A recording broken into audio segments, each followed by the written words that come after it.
presentation of Prime Sports.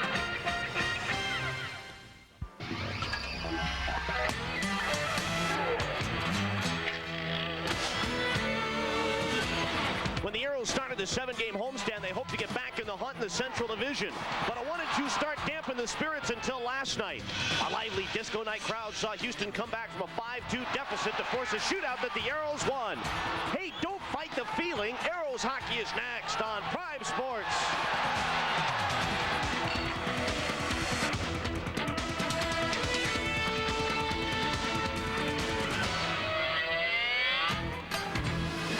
From the Summit in Houston, Texas, Prime Sports and the Houston Aeros present International Hockey League action. Tonight, the Houston Aeros take on the Michigan K-Wings. Very pleasant good evening, everybody. Welcome to the Summit. I'm Adam Gordon. The Aeros and the K-Wings, second meeting this weekend for the Aeros.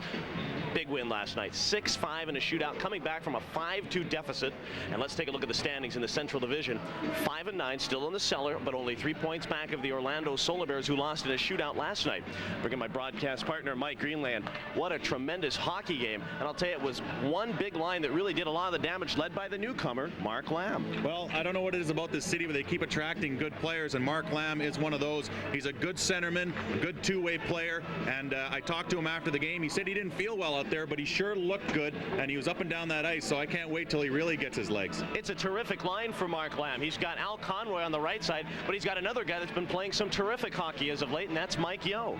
Mike Yeo has a 3-game point streak, scoring 4 points in those 3 games. So we talked about getting that third line, getting some points and some assists, and it's working very well right now, and that only bodes well for the Aeros. Okay, it's time for our Oshman's Game Plan, brought to you by Oshman Super Sports USA. In the past, when the Aeros have struggled, they've made some poor decisions, but Greener, I think we're seeing the light at the end of the tunnel. And that's the first thing on the Oshman's game plan, is decision making. The Aeros last night dumped the puck in very well at the blue line when they had to, and they carried it in the other time. So decision making is going to be really big. Second, the power play. We've talked about it a lot, but they have a young goalie in there, the K-Wings do, Jordan Wallace. They're going to have to jump on him. Maybe they'll get a couple on the power play and get that power play moving. Third, the Aeros have to raise their level, because you know that Ken Hitchcock, coach of the K-Wings, is going to have his team really flying tonight. The Aeros are going to have to jump up their level a little bit to keep up with this team. All right. With the win last night, it took a lot of pressure off the head coach, Terry Ruskowski. Really proud of his troops coming back, and we'll talk to him about last night's game and tonight when we return. Houston Aeros hockey on Prime Sports is being brought to you by Southwest Airlines. Fly Southwest, the low-fare airline. By your participating Texas Chrysler, Plymouth, Dodge, and Jeep and Eagle dealers. By Columbia HCA Healthcare Corporation, a new commitment to healthcare together. By Texaco Clean System 3 gasolines. Add more life to your car, take it to the stars. And by the Gatorade Company. If you're living life to the fullest, you're gonna get thirsty. That's why you need Gatorade Thirst Quencher. Life's a sport, drink it up. Welcome back to the Summit, everybody. Adam Gordon with the head coach, Terry Ruskowski, and a nice 6-5 win last night in the shootout. Do you think the character returned to your hockey club in that one game? Well, as a coach, you always hope that that's the case. You know what? Really, the game was never out of reach for us. It seemed like it just seemed like that. No matter what the score was, we just kept on playing the way that we wanted to play, and that was hard. And it hit the open guy, drive the net, a lot of shots on net, and you know, it just happened. God willing that it happened that way, but it did. And it was. I'm hoping that this is a real character builder for us, and we can build off of this win. You know, Mike Greenley had an interesting point. He said, you know, there are no rookies on this hockey club, and when you're trying to look for leadership, it's tough when everybody may be a leader. Well, if you have a whole lot of leaders, that's fine too, as long as they lead in the right direction. You can have a lot of leaders, and if you don't lead in the right direction, you're in trouble. But I feel with these guys that we have in our team, they know what to do, and they know when to do it and how to do it. And I think that if once they're together and play together and be together, I think that's going to be a great addition. You know, and at first I thought perhaps the power play was struggling again, especially in that second period. But Dave Tippett pointed out that it seemed like maybe there were some encouraging signs moving the puck a little better. Well, is Michigan going to hear this tape? If they aren't, we're trying to spread the power play out. We've been putting it on the boards too much, and they've been forcing us. We haven't had a chance to do anything, so we're trying to spread it out and get a lot of shots from the point. All right, well, thank you. Good luck. Okay, Ann, thank you. Head coach Terry Ruskowski, and we'll be right back with a play-by-play after this.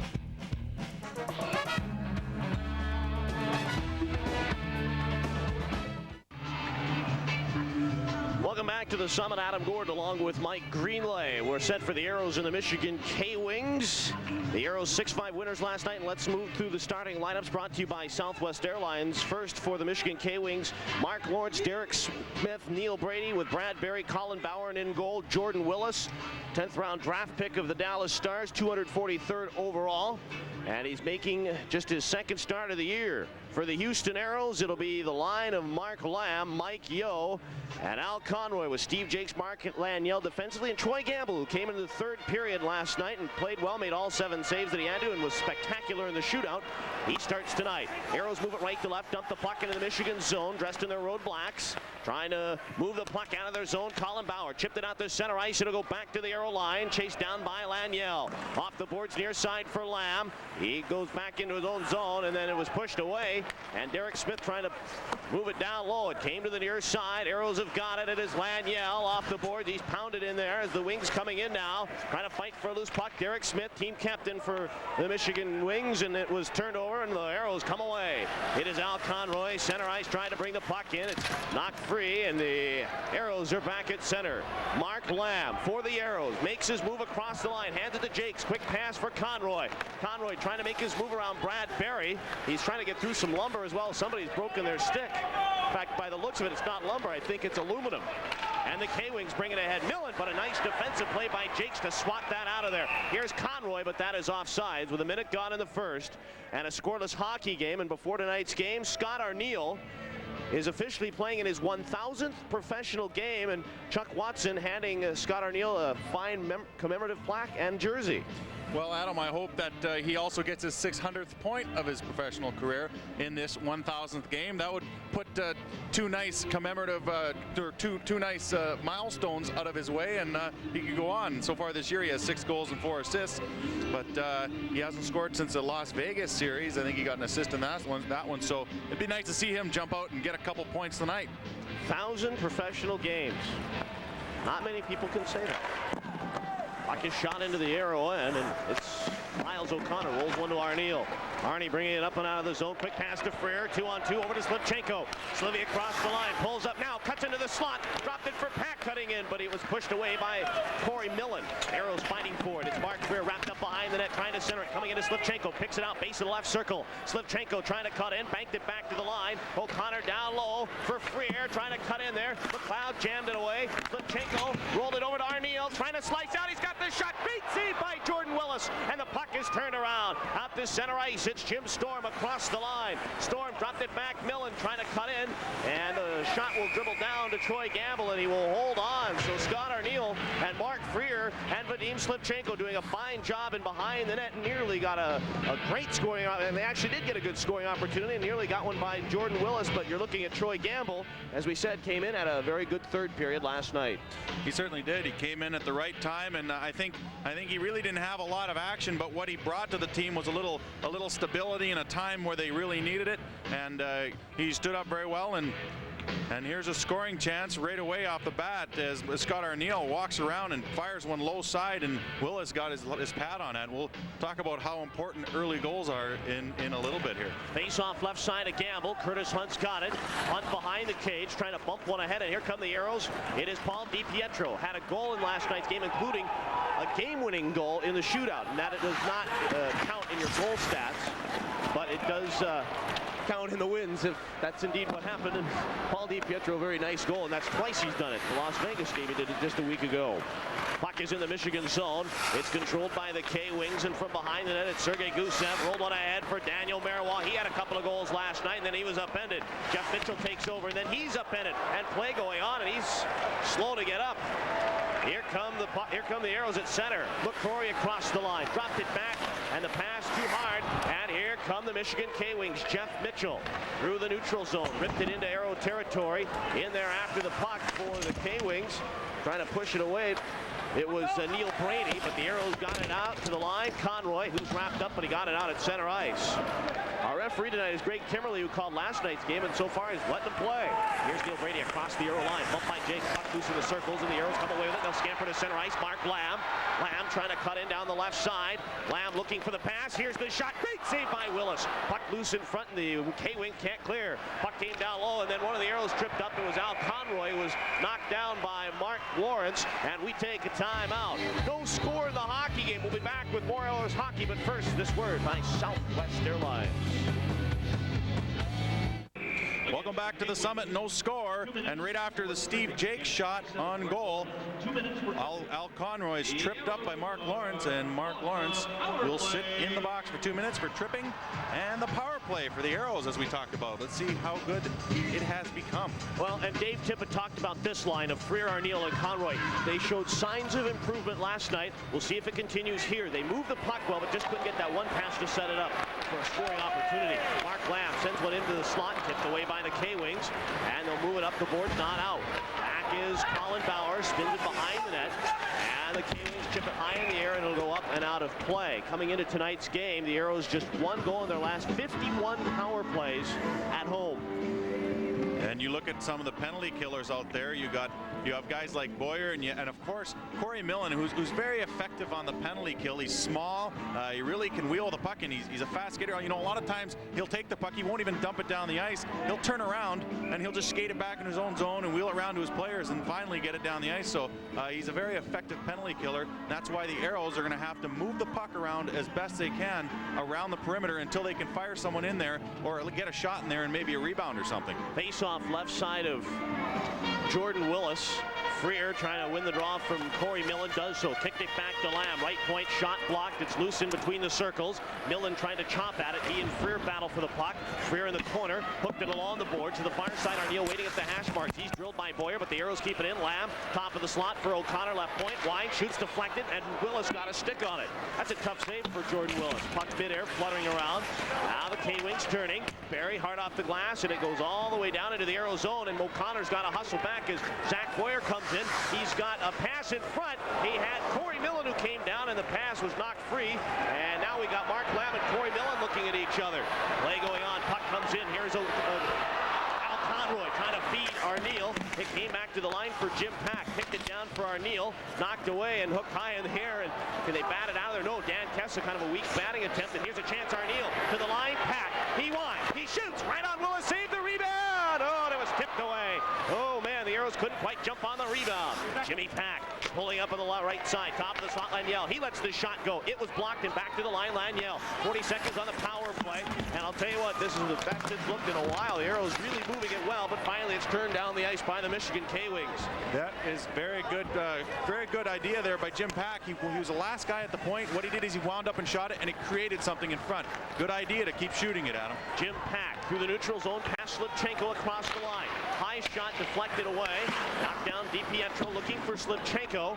And the K-Wings turning Marois, and they'll go down the ice, and that will pretty well do it for the power play. And again, although they go 0 for 1 here on the man advantage, at least again some encouraging signs on the power play. Center ice, it is Slivchenko. Get it to Turgeon, who had the game-tying assist last night on DiPietro's goal. It's knocked away back into the Aero zone, picked up by Curtis Hunt as the penalty had expired. And teams are at 5 aside, icing the call. 14:47 to go in the first, no score. Curtis Hunt in his second straight game. I don't think he has played 2 straight yet this year.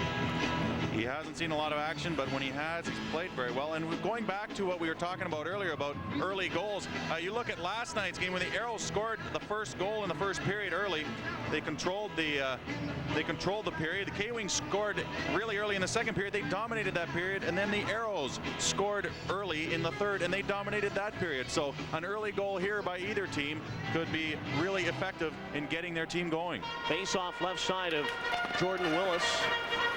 In the Michigan zone, it's controlled by the K-Wings. Right side, Zach Boyer spins one out at center ice, and it's Jim Storm. Across the line, kicked in Millen. Delayed off sides. Aeros back in their own end to play it. Scott McCrory, quick pass right side for Yo. Looks for Maurice. It goes too far, and Jordan Willis plays it.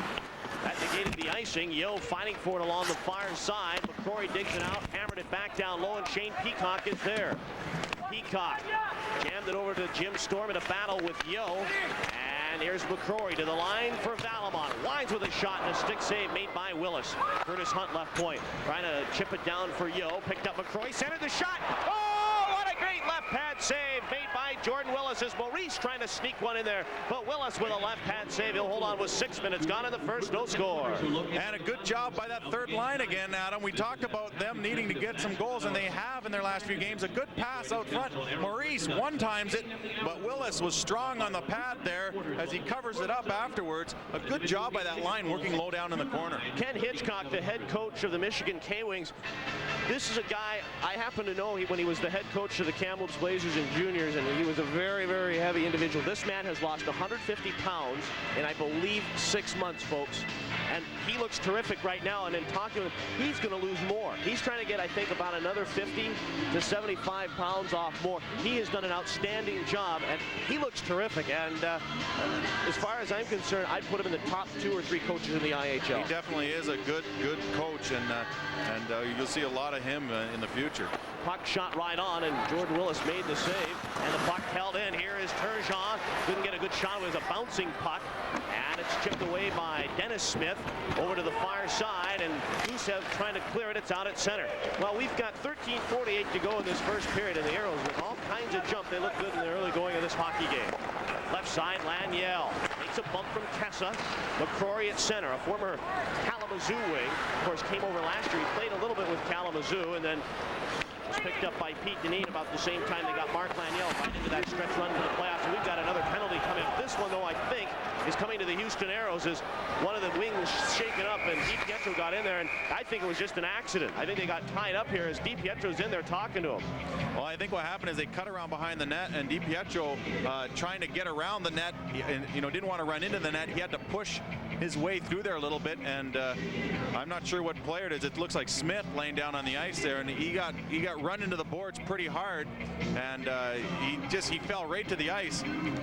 But here it is as the puck's played by Willis, and DiPietro had to cut around Willis, and he had nowhere to go really, and Smith went careening right into the boards. And I know DiPietro most likely didn't mean to give him that good hard shove there, but he had to go somewhere, and the only way to go was right behind Smith.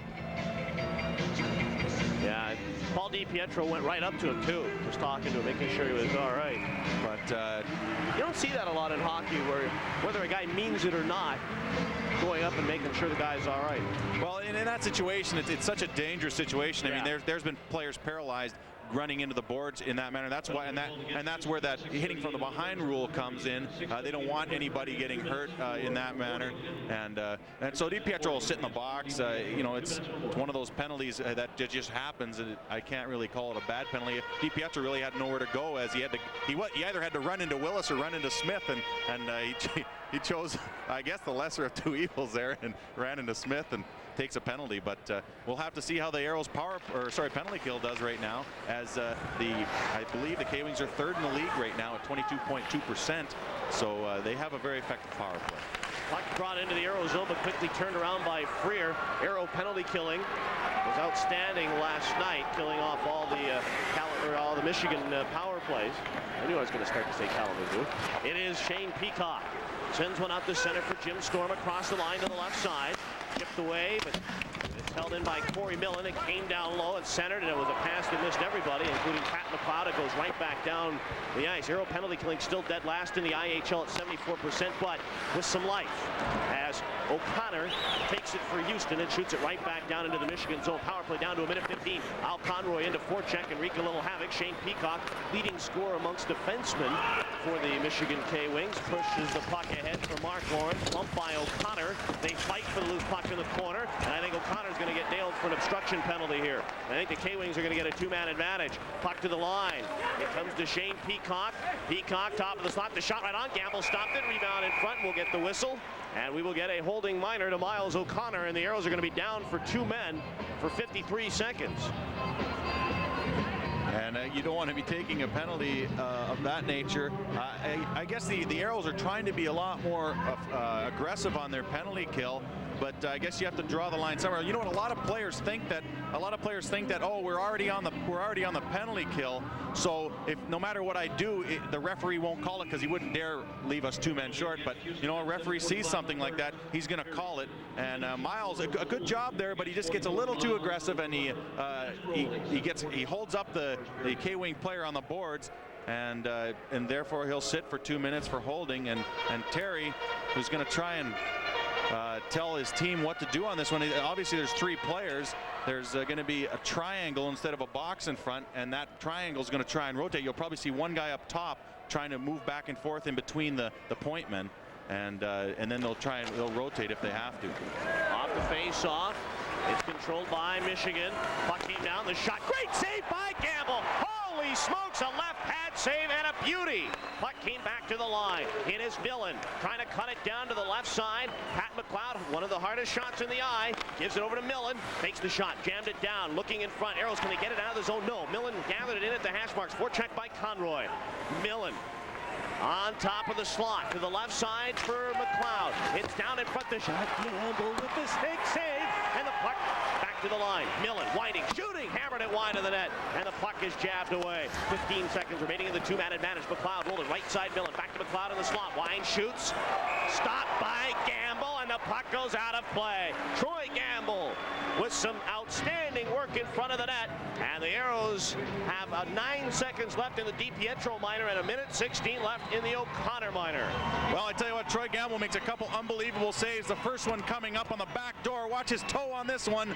Ouch. That was a good save as he got his toe on that back door, and that's one of the hardest saves a goaltender has to make. And then the one on the side of the net. Yeah, people have to realize that on a 5-on-3, obviously they have 2 extra men, and therefore there's always going to be one man, usually the man with the puck. He's going to have pretty much a wide open shot. He's going to be able to walk in, pass it, and do whatever he wants with it. And it comes down to a goaltender making big saves like that to keep the score notched at 0. 11.5 to go in the first. Still no score.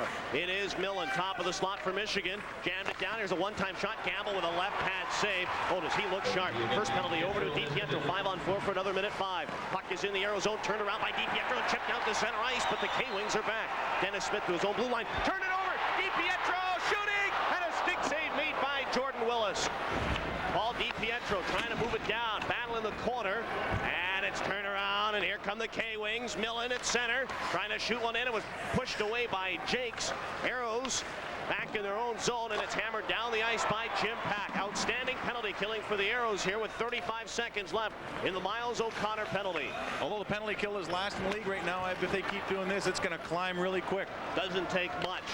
Neil Brady into the Aero zone. Back is Pack. Heads up. Oh, just about went after Steve Sumner. I think it actually hit him in the hand or something. A good save by Sudsy on the bench. And well, he'll have to take care of himself maybe.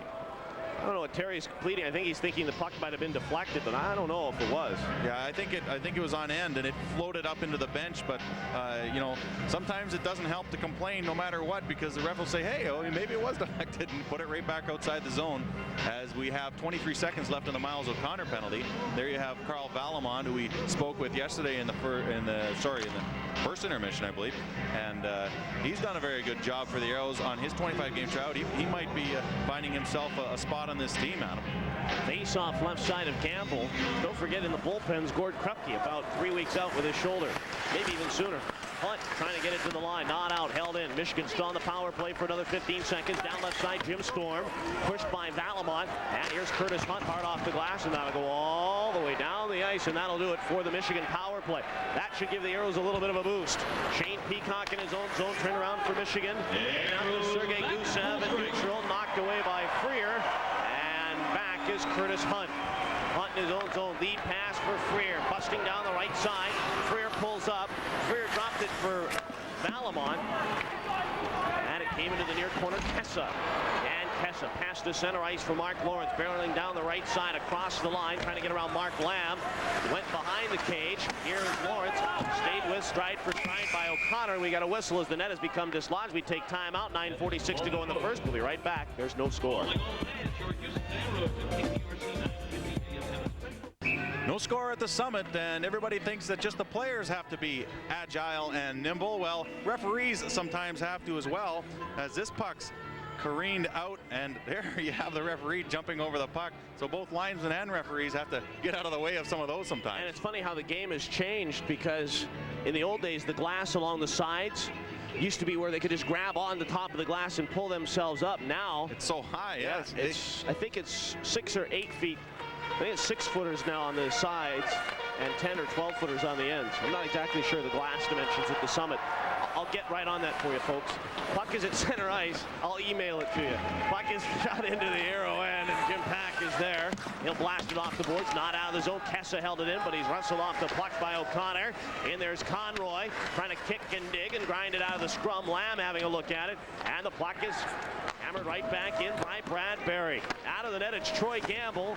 And now Miles O'Connor, a pass to center for Lamb, but tipped away by Colin Bauer. And it's Daniel Marois. Left side for Berry across the line. Berry jammed it down, and the Aeros are there. Jim Pack, near side for Yo. Trying to bring it out of the zone. Cannot do it. Derek Smith is there. K-Wings trying to center one. Pushed away by Houston, and now it's Mark Lamb off the center ice. Lamb across the line. Lamb looking for the pass. Instead just dumps it into the near corner. Yo after it. And it's pushed away by the K-Wings, and it's Mark Lawrence up and out of the zone to center ice. 3-on-3. Lawrence right side across the line. Looks for the pass in front for Neil Brady, but he was pushed off by Laniel, and the Aeros have it. Sylvain Turgeon, center ice pass, a bit of a hand grenade for McCrory, who had to go back and gather it in and shot back into the Aero end. 8.5 to go in the first, and a scoreless hockey game. It's DiPietro to center. DiPietro across the line for Houston, looking for the pass. Here's McCrory cutting in. He shoots. Willis the save. The rebound, and McCrory just jammed that wide. Now McCrory again right side, trying to cut in. McCrory working hard. He had a pretty good game as well last night. Kind of one of those guys that you didn't see him in the scoring, but not a bad little hockey game. Worked pretty hard. Puck shot on it with the save, and it's turned around by DiPietro. Paul DiPietro, center ice, gently rolled it into the Michigan zone, slowed by Willis, who looked sharp in this game as well. Over to McLeod, quick pass center ice, and away the K-Wings come to neutral. Zach Boyer shoots it into the Aero end, out of the net. Campbell, he'll slow for the first man back. That's Carl Valamont, and away he'll come. Valamont right to left, quick pass to the right side. Slivchenko, Slivy, nice pass for Freer. He cuts in, shoots, and a right pad save made by Willis. Puck controlled by Houston at center ice. Carl Valamont, and Jordan Willis here in the early going period. It looks like he plays his angles really well. He does. He's a small goaltender, so he has to play his angles well, but he's really made a couple good toe saves, and we'll break, I guess. All right, stoppage in play, scoreless hockey game, 7:26 to go, and we'll be back. Welcome back to the Summit. K-Wings, Aeros, no score, and DiPietro gives a good feed to McCrory, who we were just talking about. He gets a good shot, but Jordan Willis, the guy we were talking about earlier, he's made some very good saves. He stands up very well, and then at the other end you have Troy Gamble making a good save, but watch afterwards how it's cleared out by his defenseman immediately. No rebound there, so that's why this score is notched at 0 right now, Adam. Face off at center for Arneil Conroy with O'Connor and Mark Lamb. Off the face off, Berry for Michigan has it. He'll shoot it down the ice. Aeros 0 for 1 on the power play. They have just the 2 shots on goal. And away the Aeros come in their own end.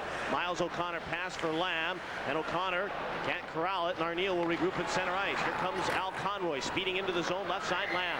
Lamb drifting down, looks for the pass for Conroy, centered it, but it was right to a Michigan K-Wing, Neil Brady, and down the ice it goes. Out of the net, Troy Gamble, and he'll quickly turn it around for Miles O'Connor. Under 7 minutes to go in the first, no score, 1.5 minutes left in the power play. O'Connor, a pass too far for Lamb, and Kessa just slips it down. And it's Marois, get it back for Kessa off his skates. Can the Aeros move it out? No. Marois. Tell you what, you got an extra guy out there, but it's Michigan doing all the work right now with the loose puck. Lamb trying to push it away, and Lamb will come away for the Houston Aeros. Mark Lamb right side for Freer. Moves it through the neutral zone and across the line, trying to cut in. He was knocked off the block and cleared to center ice, though. Aeros are back. Jim Pack, he's got 58 on the power play. Pack across the line, cutting in on goal. Pack looks for the pass, gently rolled it behind the net. It came to Arneil. Quick pass back to the line for Lamb, and now it's for Freer behind the cage. He had it tipped away. Now Arneil in the corner. Arneil trying to find a man. It's Al Conroy. Hash marks right side. Right back down for Scott Arneil. Arnie waiting. Back to the line for Lamb. Now Pack left side. Keys it up, shoots. It was blocked. It never made it to Willis. And the K-Wings shoot it down. 1/2 minute left in the power play. Under 6 to go in the first in a scoreless hockey game. Campbell out of the net to Slow, and Jim Pack moves it right to left for Houston. Pass for DiPietro. Paul DiPietro across the line. Give it to Turgeon. Looking down low for DiPietro. Base of the left circle. And it's pushed away by Gusev. Hammered along the boards. It'll bounce back to the line. Held in by Pack. Right point. Down low for Turgeon. Turgeon for Laniel. Bounding puck top of the slot. Trying to find Pack. It comes to Turgeon. Down to the right side. Slivchenko centered it, but nobody there. Now Out is Laniel as the power plays over. Teams at 5 aside. Aeros 0 for 2 on the man advantage. DiPietro shoots. It's deflected high in the air. And it will go out of play with 5:19 to go in the first. And a scoreless hockey game. You know, Adam, one of the reasons why the penalty kill is so good for the K-Wings is they anticipate well. If the puck is brought to the point, there's always a guy down low that's anticipating the puck being shot back into the corner, and he's already got a jump on it. And therefore, it allows them to corral the puck and either break up the play or get it all the way down the ice. And the Aeros are going to have to try and set it up. And you saw, and I heard you say a few times, the puck bounced off his stick, the puck bouncing. The Aeros are going to have to try and make better passes on the power play. If they don't make better passes, it's going to, you have to take a second to corral the puck and then move it. So the better passes is going to help them. So far tonight, the K-Wings are being outshot 10-7. And there's 11, so good job by Willis so far tonight. Puck controlled by Michigan. Pat McLeod right side. He'll move it up for Mark Lawrence and then hoists it high in the air and into the arrow end. Chased down by Valamont. And he reversed it for Curtis Hunt. His pass knocked away. And the K-Wings have got it. Neil Brady. Here's the shot by McLeod. Wide of the cage. And it's turned by DiPietro. He is belted, but that's a good sign. He paid the price and got the puck out of the zone. McLeod shot it out at center. Neil Brady sends it back into his end for Peacock. Right side, Marois. Daniel Marois hammered it into the arrow end, and Gamble will slow and leave it for Curtis Hunt. 4:39 left in the first period and a scoreless game. Curtis Hunt at his own blue line. Forechecked a bit, but got it to Yo. Trying to make his move around Barry. Took his leg out, got the puck free. Curtis Hunt again, muscling it ahead for Yo. Tipped it back for Jakes. He hammers it into the K-Wing zone, and it's deflected by a K-Wing up and out of play. And we take timeout. 4:21 left in the first. We are scoreless from the Summit. We're right back after this. Scoreless hockey game from the Summit. Adam Gordon, Mike Greenlay. 4:21 left in the first. Be sure to stay with us in the first period intermission. President General Manager Steve Patterson will be by, talk a little Aeros hockey. And while I have a minute, I want to remind everybody, if you want to ask me about Mark Laniel maybe, or anything about the Aeros, you can drop me a line on the email, either myself or Mike Greenlay at agordon@aeros.com. Again, all the small letters, AGORDON @aeros.com. Getting lots of letters and hope it continues. Scoreless game, 4:15 left in the first. Puck is in the Michigan zone. Battle for the puck is locked up and play halted with 4:11 to go. Well, so far we've seen a pretty defensive period. I mean, you've had some good saves by the goaltenders, but as you notice, there's not a lot of rebound shots. There's not a lot of rebounds. There's not a lot of glaring mistakes or wide open chances. This kind of game, I think, actually bodes well for the Aeros because they like to play that style, and a low-scoring game could benefit them. Off the face-off, K-Wings have it. Sergei Gusev chipped it off the glass, and away Michigan comes to center ice. Dan Kessa throws it in. Another delayed penalty coming up to Houston as Jakes will play it, and we will get a whistle. And we'll see what the call is. Greg Kimmerly, our referee, going over to make a call here, and Scott McCrory is going into the penalty box, and it looks like holding. Well, Scott McCrory, I guess, holding up a little bit too much, but you'll see K-Wings' third opportunity on the power play so far this evening, and with 4 minutes left, we talk so much about how momentum works and the way and sending a team in with a 1-0 lead into the first intermission could work well for the K-Wings if the Aeros don't kill us off. But the Aeros so far have been very good on their penalty kill, not allowing too many shots. The only tough shots they've allowed, I suppose, are the ones on the 5-on-3 there, and I guess every team's going to get a good chance on the 5-on-3. You know, that's when Gamble's at his best too, when he's down a couple of men. He seems to just take his play up a notch and a half. Face off right side of Troy Gamble, and dropping the puck, and the Aeros have got it. Jim Pack moves it off the boards. He's pushed in there by Jim Storm, and good scramble for the puck, and now we got O'Connor getting into it a little bit. You know, last night, Greener, things got really feisty between the two teams, and we were talking about the fact that I really felt that the Aeros have not started to hate their opponents at all. They kind of are passive with their opponents, but last night they showed some gaminess, some aggressiveness, some downright chippiness at times, and that was good. Well, it certainly was good. It showed that there's some emotion out there. I guess a lot of guys laugh when a guy is kind of nonchalant out there. They ask him, "Hey, do you have a heartbeat?" But they certainly showed they had a heartbeat last night, as they were very aggressive in the corners, and even after the play, they didn't let themselves get pushed around a lot, and Miles O'Connor there becoming a little physical there as well. So good job. Puck back to the line. Pat McLeod left side, give it to Peacock. K-Wings on the power play. Minute 48, puck sent down low for Zach Boyer. Fakes to the left circle, trying to jam it back to the line. Held in left point, McLeod trying to work it down low. Aeros were there, and it shot all the way back into the Michigan zone. Chased down by Shane Peacock. Right side, Zach Boyer. And here come the K-Wings left to right across the line. It was McLeod. And a sidestep, a check puck was in a scrum, and the Aeros were able to clear it. Peacock fired it far side for Zach Boyer, and it goes into the arrow end. Greer trying to clear it. He will get there, and it will go all the way down the ice. 1:15 left in the McCrory Minor, 3:14 to go in the first. No score. Pat McLeod. A pass for Peacock. A bouncing puck brought into the arrow zone by Corey Millen, speeding right wing. Millen pounded by Hunt, and now it's dug out by Jim Storm, who's given a belt by Al Conroy. It came to the line. Peacock left side. McLeod winding, shooting. Campbell stopped it. Rebound. Tucked in front, and the Arrows were able to clear it down the ice. Great play there as the K-Wings really moved it well. Made that one pass. It trickled out in front, and the Arrows were enough there to get it down the ice. 2:40 to go in the first. No score. Pass at center, intercepted by Hunt. Right back down into the Michigan zone it goes. It is Colin Bauer. Quick pass for Dan Kessa through the neutral zone, trying to move it ahead. Intercepted Laniel, and right back down into the Michigan end is Jordan Willis out to slow. 2:20 to play in the first. No score. 20 seconds left in McCrory's penalty. Right side, Gusev. Sergei Gusev. Get it to Kessa, trying to jam it in there. It hits a stick and goes out of play with 2:14 left. And while I have a second greener and take a look at Mike Yeo, I would like to say hi to everyone at Brewster's Pub in Kalamazoo. I know I got to meet all the people out at Brewster's Pub there when we were in town to play the Michigan K-Wings a couple of weeks ago, and I asked them if they were going to have this game on the bird. They said, "You bet. Please say hi to us," and I'd like to say hi to everyone there. And I'd like to say hi to someone personally there. Her husband isn't playing tonight. It's Dale Kushner. He's not on the ice tonight, but I'd like to say hi to Joanne, who's there watching the game with all the girls, and they're watching their husbands play tonight and boyfriends and so on. Good game so far. If you like some good defense and some good goaltending. Sergei Gusev across the line for Michigan, trying to turn one out in front. Lawrence back to the line. Shot came down in front, pushed away by Laniel, and here's Mike Yeo turning for the Arrows, and then he ripped it right into his own bench and play whistle down. Arrows' next telecast on Prime Sports will be this Friday, 7 o'clock. The Arrows and the Fort Wayne Comets, and revenge is so sweet. The Arrows are going to have two chances to really take it to Fort Wayne after the 7-3 shellacking opening night in Fort Wayne. The Arrows will have Wednesday night, which is a radio-only game on KPRC, and then you can hear the game on KPRC and see it right here on Friday. And I think those people, though, they're coming to the game. You can tell they're true Arrow fans. They'll be here, and although last night we had 13,600 fans, there's not as many tonight, but still quite a pretty good showing for a Sunday afternoon. Excellent. With all the football that's going on, good to see the crowd here. Puck is controlled by Michigan at center ice. Under 2 minutes to go in the first. Still scoreless. Puck shot in. Gamble gloved it. And because he gloved it while the K-Wings were still in the zone, that is offside.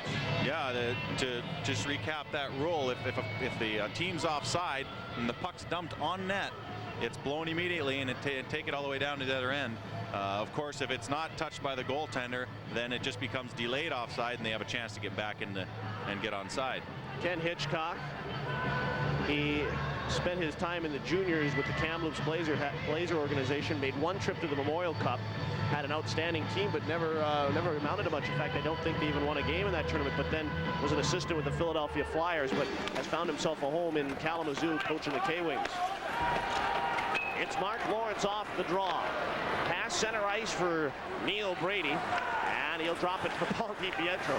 DiPietro just kind of waiting for that one, and the Arrows turn it around. Mike Yeo at center. Hands the puck over to Miles O'Connor. He'll rip it into the Michigan zone, hard off the glass behind Jordan Willis. He'll play it along the boards, pushed away by McCrory. Hashbart's right side. Back to the line, it's Jim Pack. Wines with the puck on edge, and the shot was kicked, and it got by him, and Kessa's got a break. Kessa's shooting, and he didn't get good wood on it. That is a big break for Jim Pack in the Houston Arrows. Well, it looked like he was hurt on the play, so he really didn't have a load of speed coming down the wing. Puck is at center ice. Here come the K-Wings. Millen right side, pushed by Turgeon. We're going to have a penalty coming up here. It's going to be on the Houston Arrows. Delayed call as the shot is blocked, and we're going to have a high sticking minor with exactly 1 minute to go in this first period. No score. And who's going to go? Well, they got it. Now, this is unbelievable. Are they calling a K-Wing? K-Wings had the puck. I mean, tell me they didn't have the puck. They had the puck and they let play go on. Well, I think it was just a little error there, but jumping back into what began that play is Jimmy Pack had a hard slap shot from the point. He was blocked by Cote, but the shot hurt him and hurt his shin so bad that he couldn't finish the breakaway. And then the play ended up in the Aeros zone, and that's where the high sticking call came. And you'll see Zach Boyer go to the box. 2 minutes for high stick. Face off in center. And there's Cote getting attended to in the box as Jim Pack's shot went off his shin. That was quite funny. I couldn't understand why he didn't have a burst of speed on that breakaway, but he was hurting from the shot. Yeah, I said Kessa, and I apologize. It was Cote. With my eyes, 25 looks like 26, and so on and so forth. Got to come up with an excuse to save me somehow, Green. It's in the Michigan zone. Turgeon's got it. Sylvain Turgeon to the left side for Slivchenko. Back to the line, Laniel. And out is Valamon. Great pass. Slivchenko shoots. So didn't get much on it for the backhander. And it went just right in the net. And now Slivchenko trying to move it in there. He's bumped off the puck. Turgeon's got it. And then he had it picked away by Marois. He'll scamper down the right side and get it out at center ice. Valamon is there with 23 seconds left in the period. He'll rip it into the Michigan zone. Slow by Willis. Back is Colin Bauer. He'll rip that all the way down the ice. And that should just about do it for the period. Enough for about a rush. 10 seconds left. Valamon from behind the net. Here comes Carl Valamon. Pass to center ice for Slivchenko. He'll bring it across the line with 3 seconds. Slivy dropped it back. Mo cutting in, but it was tipped away, and that will be the period. So the Aeros and the K-Wings skate a very inspired first period. Both goaltenders, Jordan Willis and Troy Gamble, had good periods. And it is a scoreless hockey game after 20 minutes. When we return, we will chat with the president and general manager of the Houston Aeros, Steve Patterson. That is next. We'll be right back.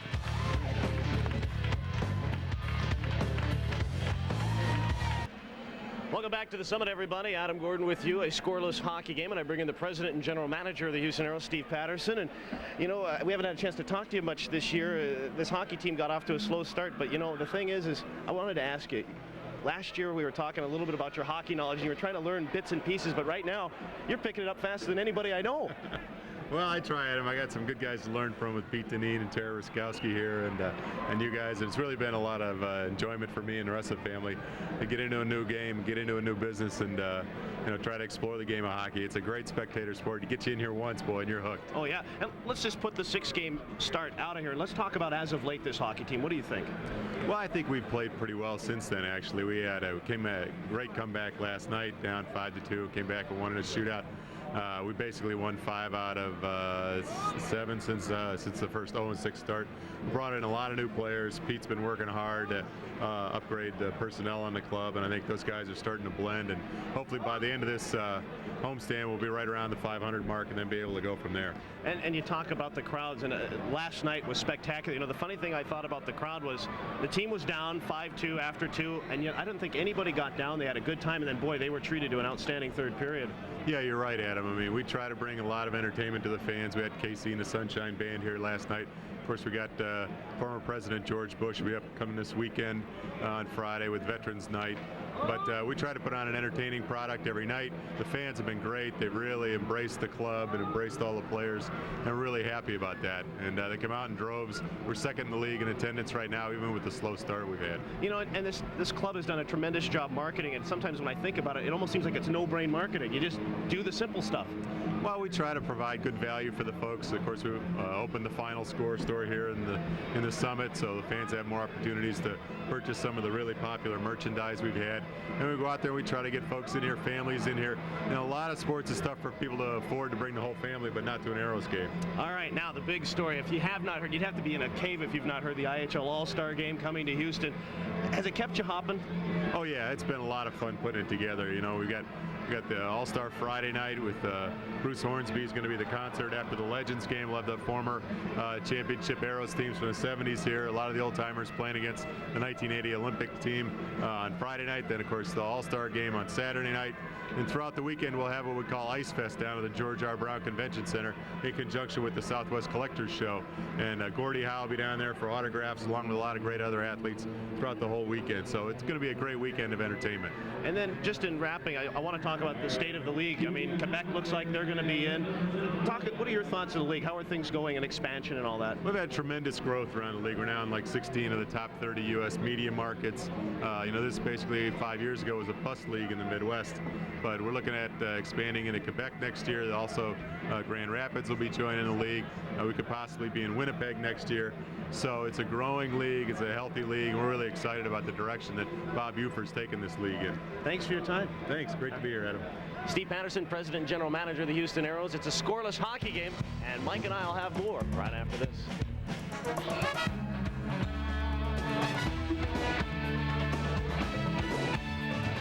Welcome back to the Summit, everybody. A scoreless hockey game, and look what I found. I have found Nicole Tippett, who is the oldest daughter of Dave Tippett. All I have to do is ask you one question, sweetie. Do you like your dad as a coach or as a player? I like him as a coach better. Do you? He doesn't come home banged up anymore. It makes you happy, right? Yes. All right. And quickly, what do you think of the hockey game? Good? Do you think the Aeros are going to hold on? Yes. All right. Nicole Tippett, and that brings in Mike Greenley. What do you think, Mike? Are the Aeros going to hold on? Well, I think there's more to be said about going forward than just holding on. I think it was a good defensive period. Both goaltenders played very well, and I think there were some good chances, but I think both teams are a little wary about letting it get out of hand like it did last night. There were a lot of goals scored last night, so a good defensive game thus far. All right, let's take a look at tonight's highlights, and no goals to speak of, but some good chances. Well, certainly, and here's one by McCrory. He comes in, but Willis stands up very well and drops in a butterfly when he has to, and the rebound's cleared wide of the net. So Willis has shown that although it's only his second game as a pro, he can really do it. And then we have, of course, Mark Freer, and I think Willis gets a blocker on this one as Freer takes a good shot. Actually, it was his toe that he got on it, and he's made a lot of toe saves for a small goaltender. You usually don't see them making split saves like that. And then Troy Gamble at the other end has been excellent. A couple unbelievable saves. This one, the rebound comes right back out front, and it's chipped out by Al Conroy eventually. And that was, I believe, on the power play. But once again, Gamble standing up very well, and here's the great save, the best save of the period, as Gamble, ouch, gets his toe on that one. Wow, did he have to stretch to get that one? And what an unbelievable save. And those are the kind of saves, especially on 5-on-3s, as we talked about, that your team needs, and they just gain momentum off of things like that. Oh, and the thing is Troy Gamble did not have the greatest game against the Cleveland Lumberjacks the other night. Rebounds with this effort, and I think the same could be said for Dobson, who struggled last night. When he gets his next chance, you know Dauber will be there. And that's what makes both these goaltenders so good, is the fact that they can rebound back and come out with a strong showing after a kind of a letdown for themselves. And when we talk about a not so strong game for them, a not so strong game for them probably would be an average game for another goaltender. But these guys have set a good pace for themselves this year, and they just have to keep it up and keep going with what they've been doing. Okay. It's a scoreless hockey game, and we'll have more from the Summit, including stats of that period, right after this.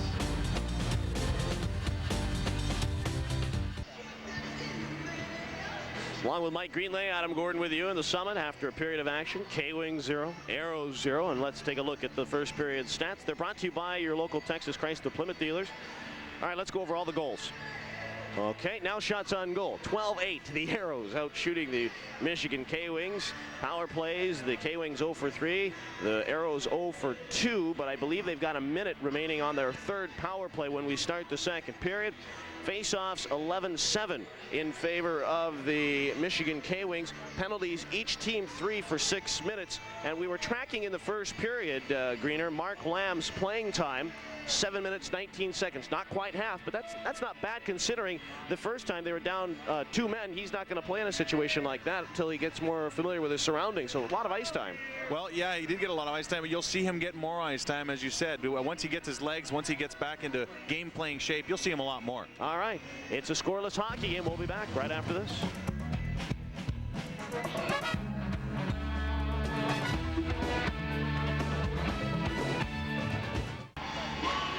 The game is scoreless, and we move to the second period, along with Mike Greenley, Adam Gordon with you. And let's see, folks, let's talk about season tickets, shall we? I know that you're sitting there wondering, I really am loving the Aeros now that they're starting to win a little bit here, and I want to see the Aeros more and more. So season tickets are available, including mini packages. For any information on all the season ticket information, full season or mini packs, give the Aeros a call. 627-AERO. 627-AERO is the number to call. And the Aeros Arrows. Terry Ruskowski. Oh boy, his first period, very defensive one. And you know, Greener, this hockey team's come a long way in the 14 games it's played. I mean, when you look at the first 2 games, the 7-3 loss against Fort Wayne, the 8-4 loss at Cleveland, his defense has really settled down, even though guys like Troy Gamble have continued to play well. Well, I mean, I think where it comes in is the forwards and defensemen are starting to play together, as it's not just the forwards and just the defensemen. They're playing as a full unit, full 5-man unit on that ice. And so when you get that happening, you have the forwards covering up for the defense when they have to, and you have the defense pinching in and helping out the forwards in the offensive zone too. So a little bit of help by everybody. Then of course you have goaltenders like Troy Gamble and Rob Dobson who are doing the job between the pipes. So a good all-around formation of the team. And as we talked about the other night, it's good to see that the team's starting to finally gel and come together. And you don't want to see it. You don't want to see it get carried away as far as changing too many players, because you know then you run through that same problem of you know, trying to associate everybody with everybody again. The Aeros start this period on the power play for 1 minute. Freer, Arneal, Conroy with O'Connor and Mark Lamb.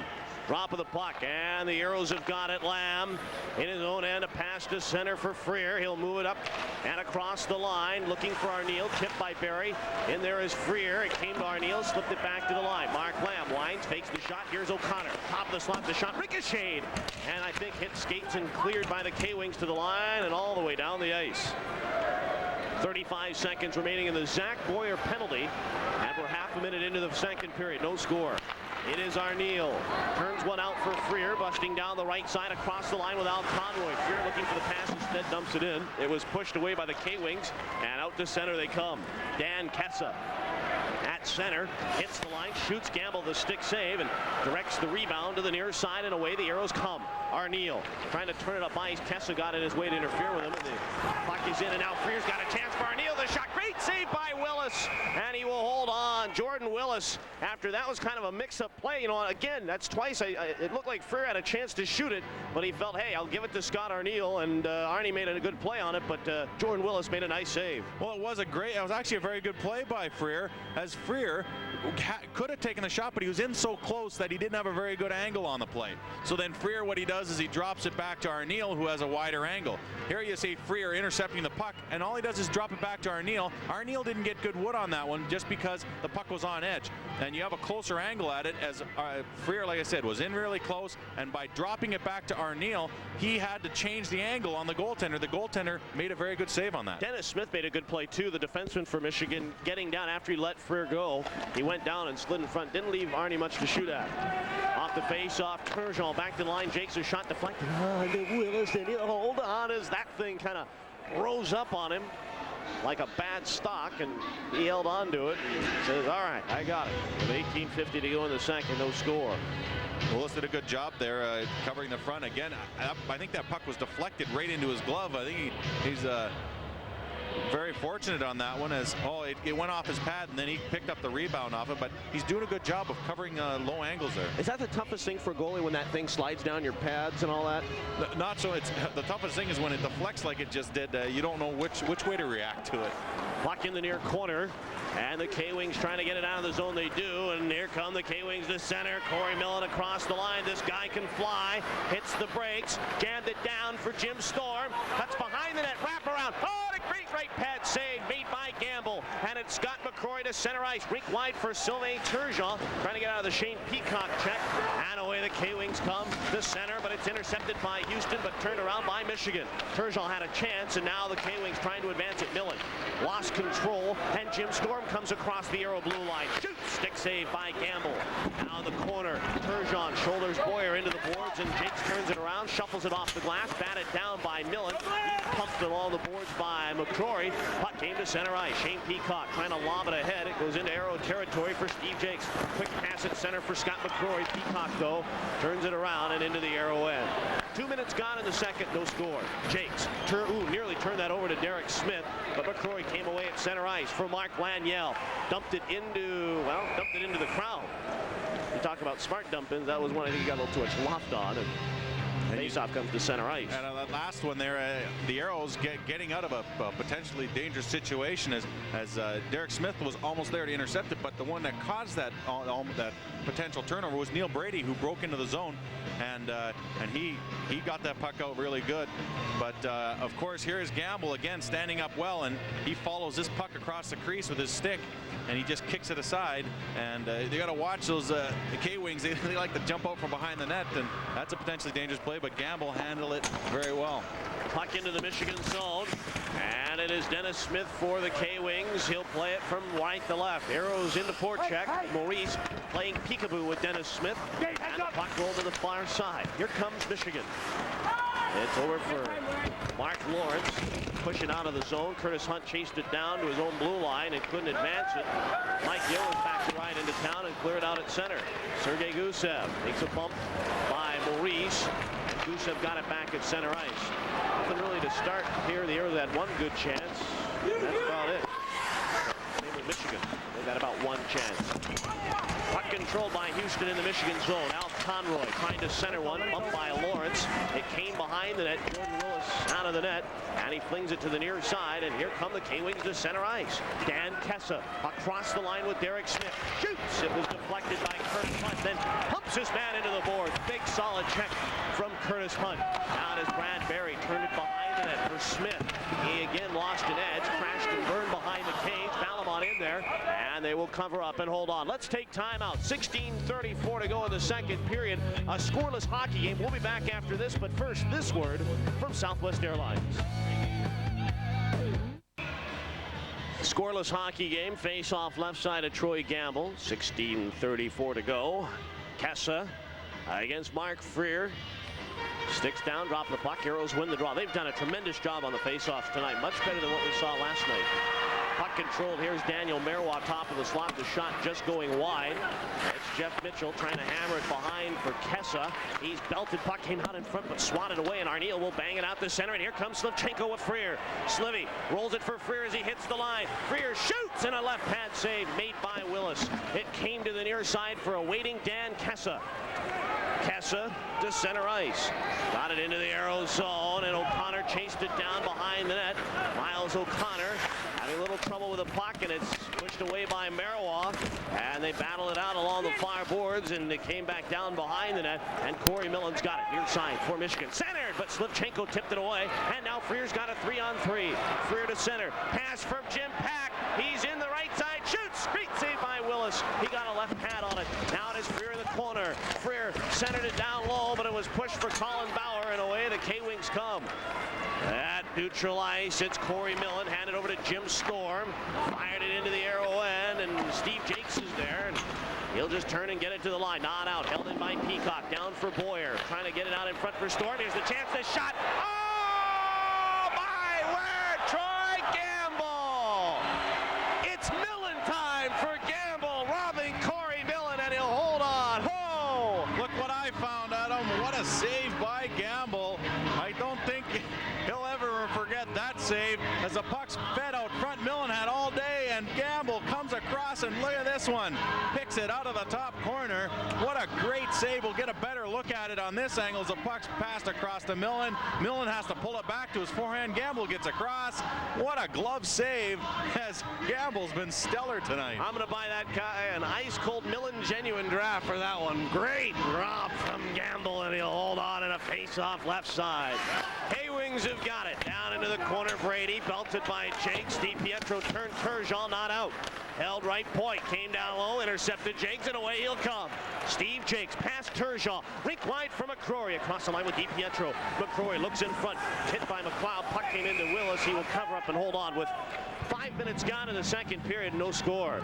Well, you've seen both goaltenders play very well tonight, and Willis getting a lot of help from his K-wing defenseman, as a lot of times young goaltenders will come into the game.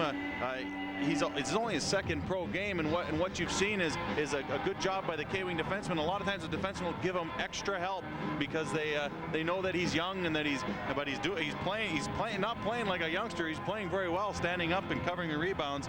But the rest of the rebounds are being cleared by K-Wings, and they're doing a good job defensively as well as the Aeros. Drop of the puck, and the K-Wings have it, winning their their 13th face-off of the night. Came to center, Derek Smith. And it shot into the Aeros zone. Gamble slowed behind the net. And it's Curtis Hunt. Quick pass for Turgeon. Aeros can turn it, and they've got a break. It's a 3-on-2 if they hustle. McCrory for DiPietro. Rated on goal! Stopped by Willis. Here's DiPietro again, speeding right point for Valamont. He winds, he shoots. It was blocked in front. Puck back, DiPietro trying to tip it free. Patrick Cote was there. And now Neil Brady to center ice. Brady, 2 guys to meet across the line. He rumbling down left side. Valamont shouldered him off the puck, and here comes Valamont behind the cage. Valamont, quick pass Turgeon, trying to wrap it ahead. It was intercepted Bradbury and fired back into the Aero zone where Gamble will slow it. And then Gamble sees Dan Kessa coming in there, and he says, better hold on to that. With 14:10 to go in the second period. Scoreless hockey game. And a lot of people say scoreless hockey game. Boy, that's not very exciting. But I tell you what, sometimes just as exciting as a high-scoring game is one that doesn't have very much scoring at all, because then you get to see a lot of good saves by both goaltenders. But here you have DiPietro coming in with speed as he got fed by McCrory, and a good job by Willis standing up on his post, not giving DiPietro anything to shoot at. And the score remains 0-0. Great camera work by Paul Bykowski, Murphy Brown, and the rest of our Prime crew. Giving you great shots tonight. Scoreless hockey game. 14:10 to go in the second. Face-off right side of Gamble. And now the Aeros lining up for this face-off. Drop of the puck. K-Wings have got it. The shot by Bauer and Gamble getting a stick on it. And it's turned by Yo, and he's belted along the boards by Mitchell. And they kind of grind it out a little bit. Here comes Houston. Laniel fires one in. Turned by Willis. It was centered out in front, pushed away by Bauer. That was a nifty little play by Al Conroy. Now Lamb jammed it down for Yo. Mike Yo trying to work it out. The centering pass for Laniel, and it was tipped away. And the K-Wings get it out. Oh, Mark Laniel doing the old pincheroo from the left side, and he nearly found himself in. Laniel to center for Conroy. Pushed away. Conroy fell, but he wrapped it ahead. And now it is Jakes. Hammered it into the Michigan zone, but the K-Wings turn it around. Jim Storm with 13.5 to go in the second period. Storm centered on. Laniel got back, and then he says, hey, Gams, hold on to this. And Troy will do just that. 13:20 to go in the second period, but Mark Laniel a moment ago found himself into quite good. The pass just wasn't right there yet. Well, it was a good job by Yo to feed it from the low corner all the way across behind the net to Al Conroy. And Al Conroy doesn't waste any time feeding it out front as he saw Laniel coming in. Laniel just missed the pass a little bit, but a good job, like I said. Yo makes a good feed, and look at Laniel going to the net. He had it. It was just actually a good defensive play. That was tipped away, otherwise he would have had an open shot. A good defensive play by Daniel Marois. Off the face, off McLeod, had it jammed away. The Aeros trying to get it out of there, and they will. Slivchenko trying to bang it ahead for Arneal, but back to the K-Wings. It is Pat McLeod, forecheck Freer, and away they come. 3-on-2 across the line. Millen right in. Boyer. Puck bouncing, couldn't get the shot away. Zach Boyer fired it into a far corner, but it was turned around by Miles O'Connor, and it's Scott Arneal. Rink right pass for Freer. Mark Freer trying to move it across the line. Freer having a little trouble with it. He said, I better hammer it in. It hit the linesman, though, and the K-Wings are back. They'll shoot it all the way down the ice, and this will produce an icing call as O'Connor goes back and play is whistled down. Scoreless hockey game. 12:38 to go in the second, and Mike and I will have more action when we return. No score here at the Summit, and Laniel shows that he can do it in both ends of the ice. As he had a chance in the other end, he got back for this great defensive play as he gets his stick and denies Corey Millen, and then he just gives it to Gamble and tells him to hold on, as Mark Laniel is doing a great job both offensively and defensively, Adam. Off the face-off, Curtis Hunt ripped the shot, and a save made by Willis into the corner for McCrory. McCrory trying to turn it down. He's bumped by Sergei Gusev, but now DiPietro gets it to the line. Valamont, he shoots. Great save by Willis. That was right on. And it is Neil Brady turning in his own zone. A pass out at center ice, and then, Scott McCrory takes his man down. It was Gusev, and he made him lay an egg at center. Here is DiPietro for Curtis Hunt, and Valamont is back. Valamont hands it over to Curtis Hunt. He'll move to center ice. Pass to Maurice across the line. Maurice looking for the man, but it was turned around by Mark Lawrence, and the wings clear it down the ice. Valamont will hustle back to play. This is icing if he can get there. No, they're going to wave it off, and then Valamont was upended by Dan Kessa. Play going on. Valamont, last thing he knew was an icing call. He and Kessa tie up. Cote cutting in there, and that goes wide of the net. Cote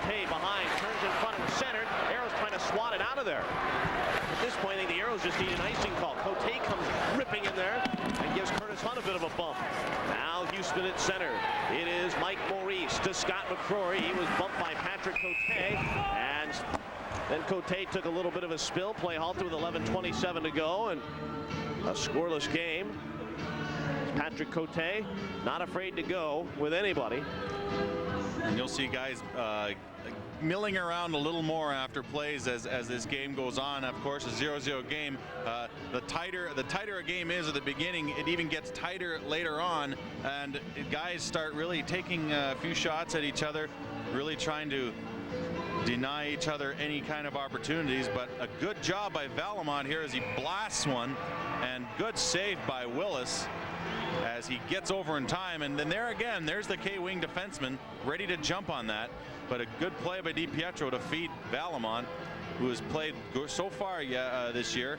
They're so good so far this year, and good save by Willis there. He was right over there. I mean, that's a good sign of a good goaltender when he's over and square to the play already. I mean, he's anticipating the play really well. Away from the action, Steve Jakes was getting into it again with Patrick Cote. Last night, Jakes got into it with Jeff Mitchell a couple of times. We'll have to keep an eye on Cote, and now he and Conroy getting at it. So somebody take the license number of that Mack truck. I have a feeling he may have his dance card full. Jakes had a little word with him earlier, and now he's giving Conroy a little bit as they line up for the face-off.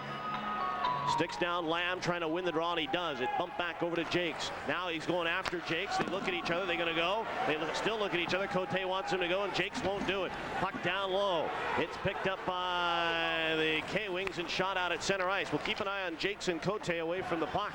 Jakes trying to blast it ahead. He was bumped by Cote. Here's the shot by Yo, and he ripped the bullet wide of the net. They still look at each other. Now Cote trying to bait Jakes. Jakes picking his spot, though. It's a great battle away from the puck. If you watch Jakes and Cote along the far boards, it came out in front, and it's turned around as we're going to get a penalty to Mark Lamb, and he kind of got a stick in there. He doesn't like the call, but he's going to go to the penalty box, and the Aeros will be shorthanded with 10:51 to go in the second period. No score. Well, I think Lamb's complaining because I think he had his own stick held, and so he gave K-Wing a good hard shot, and he's going to get the call. As Lamb, I think, getting his first penalty as an Aero, I believe. But a good job by Jakes. As we talked about earlier, Cote was trying to bait Jakes into maybe getting into a fight, but Jakes, seeing that his team's in the offensive zone, doesn't want to get into a fight right now. He'll do it if they're in the mid zone or in the defensive zone, possibly, but he sees his team's putting pressure on them, and a smart play by Jakes not to get in a fight. Then he has to pick his spot. He has to fight when he wants to fight. I have a feeling, and I'm going out on a limb here, I think they're going to go. Oh, I'm not saying they won't go. I'm just saying that it's smart that Jakes picks his spot, because, you know, as a fighter, you want to fight when you want to fight, not when the other guy does. Off the face-off, K-Wings have got it. It's a scoreless game, and 2 minutes up on the board to Mark Lamb for tripping. It is Shane Peacock as the K-Wings on their 4th power play of the night. And away to center ice they come. Zach Boyer shoots it in, and Jim Pack sliced it over to Arneal, and he'll slam it down the ice. Penalty killing has been outstanding tonight and last night as well. Away the K-Wings come to center. Pat McLeod streaking through the neutral zone. Rolls it near side for Millen. Right in for McLeod. He tried to center it, and then he was jammed away by Jim Pack. Puck back to the line. Here is Millen, top of the slot. Waiting. He's got Peacock if he wants him, but he'll stay with the puck, drifting down the left side, centered. Batted away by O'Connor, but Millen got it back. To the line for Boyer. A bouncing puck. Boyer gives it right back to Millen, left circle. Getting sent to the line for McLeod. Pat McLeod down low, the minute 8 on the power play. Corey Millen at the hash marks. Bumped it back down low for Zach Boyer. Cuts it in front. Here's the shot. They score! Shane Peacock. Power play goal, and the K-Wings are on the board. It's a 1-0 hockey game. Well, the K-Wings were very patient, and that's why it turned out to be a good shot from the slot for Peacock. Eventually, the puck's worked down low, and it's worked into the corner, and they work it out front. The defenseman didn't go to this player. Here it comes down low, and you didn't see Pack go, because Pack was waiting for, I guess, Arneal to come down, but I guess a couple of the Aeros players got caught up high, and they had no one to help come back. Miles O'Connor gets caught a little bit over on the sideboards, and then Jim Pack didn't know whether to go or stay. If he goes, the back door's open. If he stays, the near side's open if the player walks in. So a little indecision there, as we talked about good decisions, and a good scoring chance, and they make good on it. 1-0 Michigan. Curtis Hunt in behind the net. Bumps one to Sylvain Turgeon. He's pushed off the puck, and here is Derek Smith cutting down the right side. Centered. Good. It just went wide. Neil Brady getting into there a little bit. Brady behind the net. Centered it, but it went through Lawrence. And here's Scott McCrory to turn it around. McCrory, quick rink wide pass. Hit the entrails of DiPietro. Picked up by Turgeon across the line. Shoots! A glove save made by Willett. Does Turgeon have a bullet? He can rifle that puck. In behind the net, it is Neil Brady, and he will bank it ahead for Derek Smith. Looking for Lawrence across the line. Shoots it just behind the net, and Valamont is back to play it. Carl Valamont from left to right. Pass to the right side for DiPietro. Cutting over to Turgeon. They had it poke checked, and DiPietro goes back. 8:57 to play, second period, and the K-Wings lead it 1-0. Center ice. Sylvain Turgeon trying to advance it, but the K-Wings have it. And Daniel Marois fired it into the Aeros zone, but Curtis Hunt is there trying to lob one ahead for McCrory. A bouncing puck into the zone. McCrory trying to jump by the check of Brad Berry. He takes him into the boards. That will be a two-line pass, and we take time out. 8:36 to go in the second. K-Wings lead it 1-0. K-Wings on the board, a 1-0 hockey game. Shane Peacock getting the goal and continues to add to his totals as top scoring defenseman for the K-Wings on the squad. And by virtue of that goal, he's now got I believe he has 2 goals now, 5 assists for 7 points. He's the only guy who doesn't have any, he doesn't have any penalty minutes though. He's working for that Lady Bing, I guess. Off the face-off, and the pocket center. It's brought back into Aero territory, and Troy Gamble swoops for Jakes first and off the boards, but it's Patrick Cote bumped by Lamb. It came to Kessa with a shot hooked wide of the net. Marois pursues. Jakes is there, and Steve Jakes will turn it to the left side, trying to fire it ahead. Marois is there, looking for Cote. It goes into the Aero zone as the K-Wings making changes. Steve Jakes. Center ice for Mike Yeo, barreling down the left side, trying to get it to Conroy. That was blocked. Pat McLeod is there. Conroy pushed him into the corner, and now it is Lamb behind the net.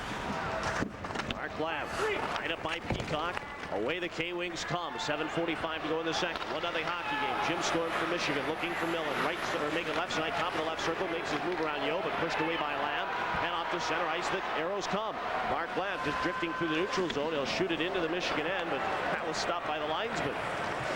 Michigan back in their own end, and it's Shane Peacock, forechecked by Scott Arneal. Pass at center, broken up by Jim Pack, and that goes out of play. And it's held on by a fan. And the Aeros have a happy fan at that. He'll have a souvenir. Good thing that puck was flipping in the air and not a good hard drive. His hands would be a little bit sore. The lady behind him in the green, you can see that's Carol Raskowski, Terry's wife, just behind the fan that caught it there. She was relieved after last night's game. I guess very elated that the pressure was kind of lifted with a big win. And the people don't realize that, there's a lot of pressure on the coaches as well as the players for wins. Players' wives is even worse, right? Yeah, right. Just ask him. It is Sergei Gusev at center for the Michigan K-Wings, who lead this hockey game 1-0. Puck goes down into the Aero end. Miles O'Connor reversed it near side to the line.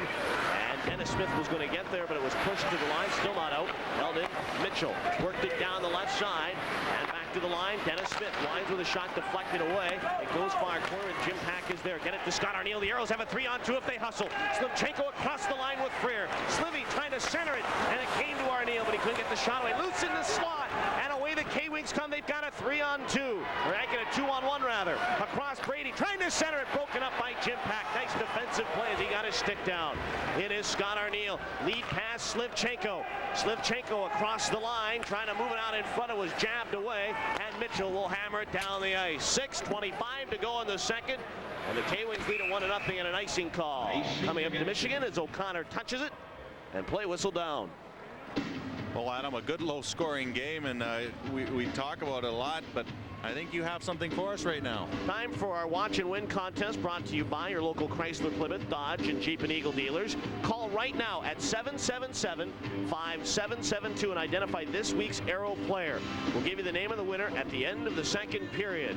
Again, that number, 777-5772.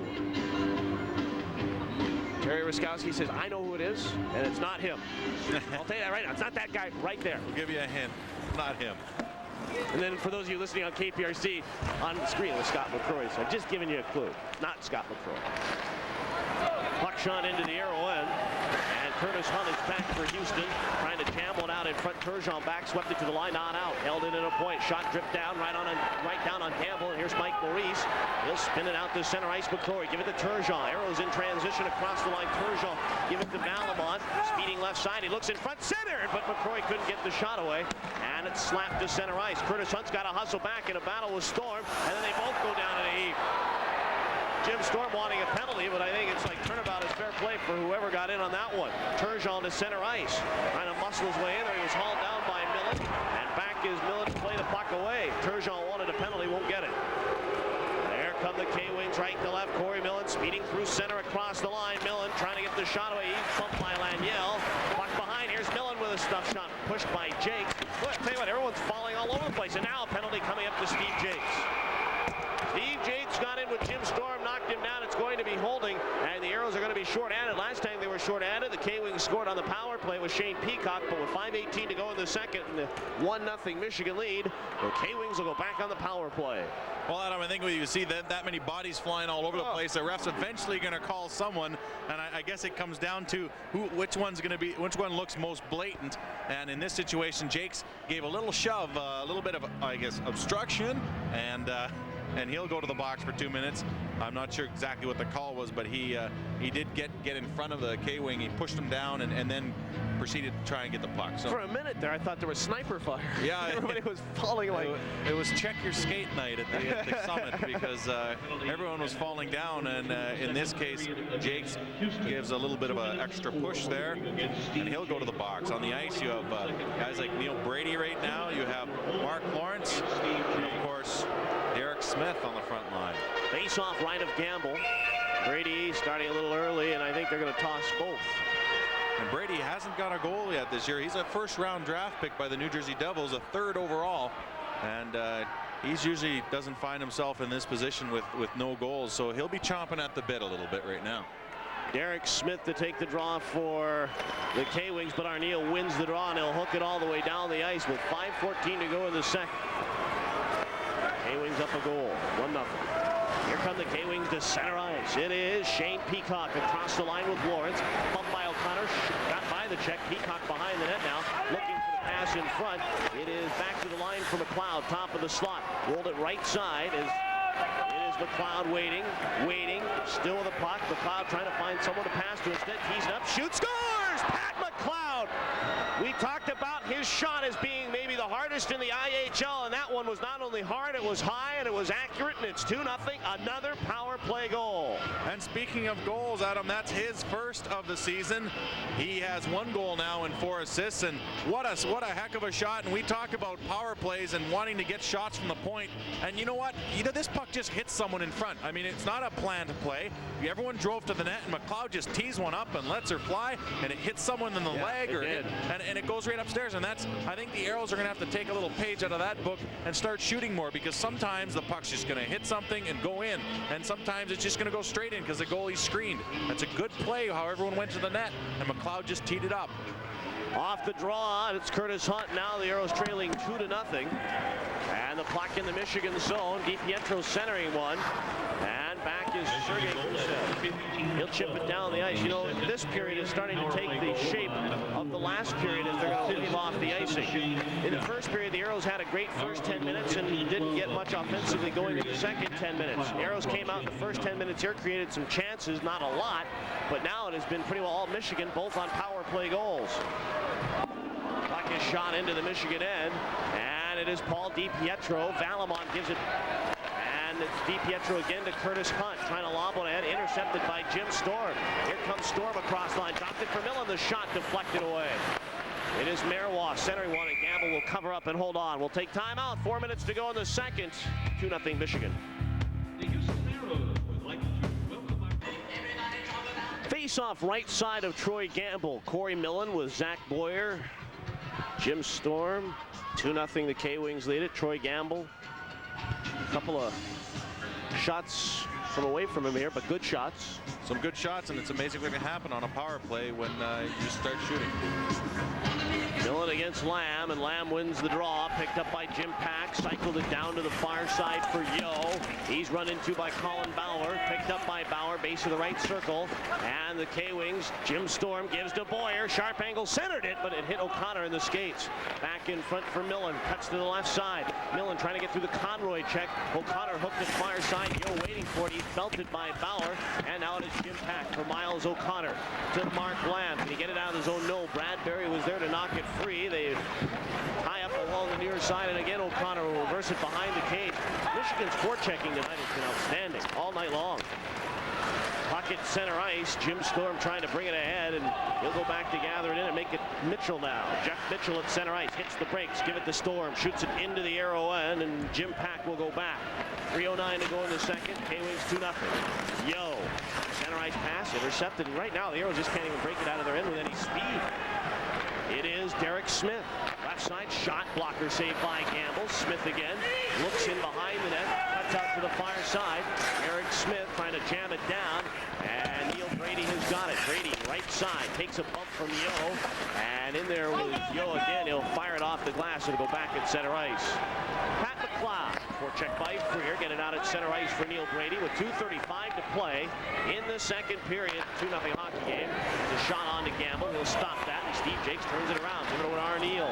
Arneal barreling down the left side, shoots it into the Michigan zone, and it is Dennis Smith off the glass. He got it out at center ice, and away the K-Wings trying to come, but Patrick Cote was there, and Steve Jakes wrapped it away.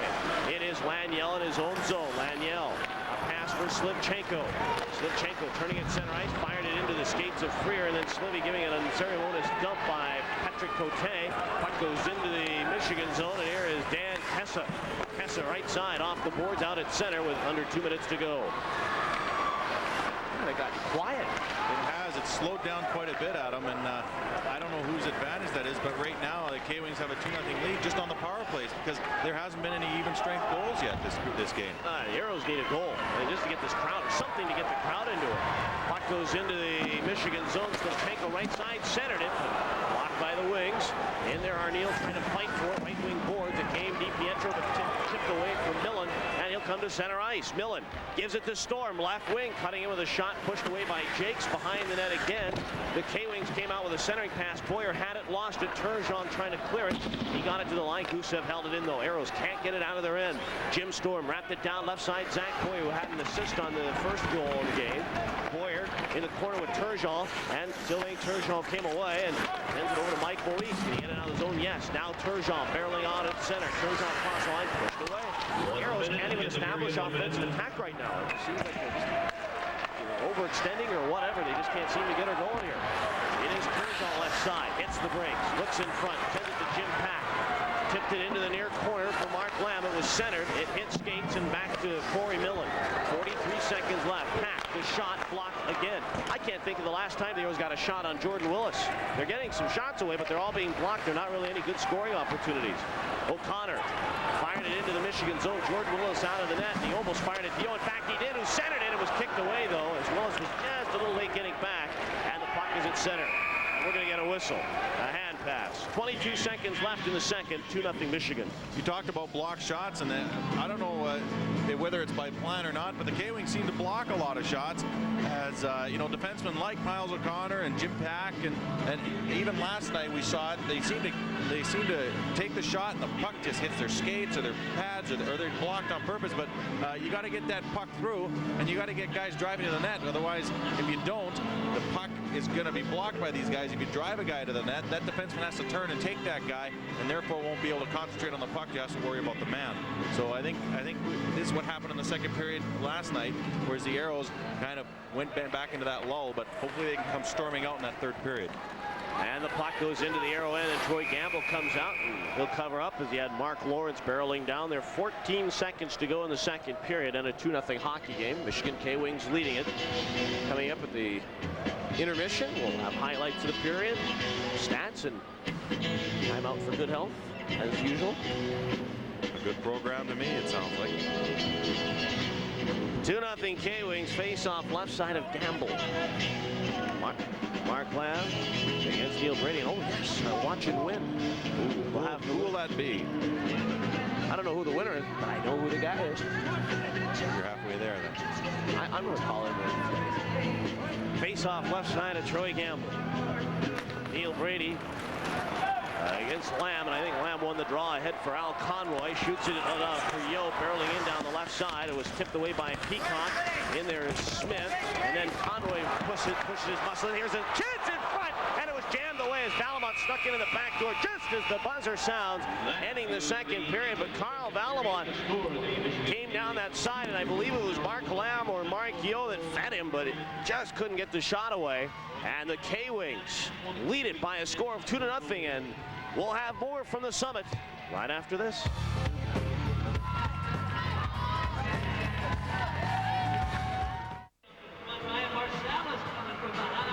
2-0 hockey game of the second intermission. Adam Gordon with you. And you know the old Zamboni races or dot races they have on telescreens? Well, the Aeros have decided they're going to do it for real. These are some of the local junior hockey players, and they're skating 2 laps, and it looks like Gray is making his second pass, and he is going to win as he goes to the end line. And Gray is leading, and I think this is over, and Gray has won, and that is it. So, and then, well, now we got some physical play in there along the far boards, and I don't feel like calling a little fisticuffs there, but what the heck. So interesting marketing concept. Joe Pogge always coming through with the finer side of the marketing element of hockey. But that takes us now to our topic tonight. It's time for Time Out for Good Health, and of course the cold and flu season's here, and allergies are always an important part more during the springtime, but we want to remind you about allergies, and that's where we go right now. Let's take Time Out for Good Health. Michigan leading the Aeros by a score of 2-0. Welcome back to the Summit. Adam Gordon along with Mike Greenlay. And you know, the thing is you look at the Houston Aeros, it wasn't a bad period, but it sure wasn't a very good one. It just seemed like it was a real, I don't know, how would you put it without saying boring? I didn't want to use the word boring, but that's what it was. I mean, it was kind of a sleeper period. It was a little lethargic, I think the word you're looking for. Yeah. And the thing is, I don't know if it was by plan or not, but both teams seemed to slow down a little bit. And by slowing the game down, when it all of a sudden does speed up, you find yourself getting into penalty trouble because all of a sudden some guys go flying by you and you're not used to that. And you had to drag someone down, and the Aeros didn't really get into penalty trouble, but the penalties did cost them. As you look at last night, there were no power play goals. All the goals were on even strength. Tonight, the only goals scored were on the power play, and they were both by the K-Wings. Yeah, you remember last night, and the Aeros were down 5-2 and really seemed like they were down and out, but they showed their true character, and perhaps that's a sign of things to come. The Aeros scoring 3 unanswered goals, and they came back to tie the game at 5 and go to the shootout, and you know, this game is far from over. Oh, I agree. I mean, you have the 3 goals scored last night in the third period unanswered, and I think the Aeros didn't play as bad in the second period this afternoon as they did in the second period last night. So I think it's even more encouraging. I think the guys are going to come out a little stronger. You saw that last spurt on that last shift at the end of the second period, so hopefully we see a lot more of that starting in the third. All right, you talked about the fact that the Michigan K-Wings scored 2 goals on the power play. We have those goals for you. Well, first of all, it's a good play. It's fed out in front, and I think Peacock gets it, and he just fires it low glove side on Gamble. Gamble made a good move, but he just put it right inside the post, and that's a very tough save to make as a good job by Millen sliding it down low across, and I think it was McLeod just gave it to Peacock and just inside the post.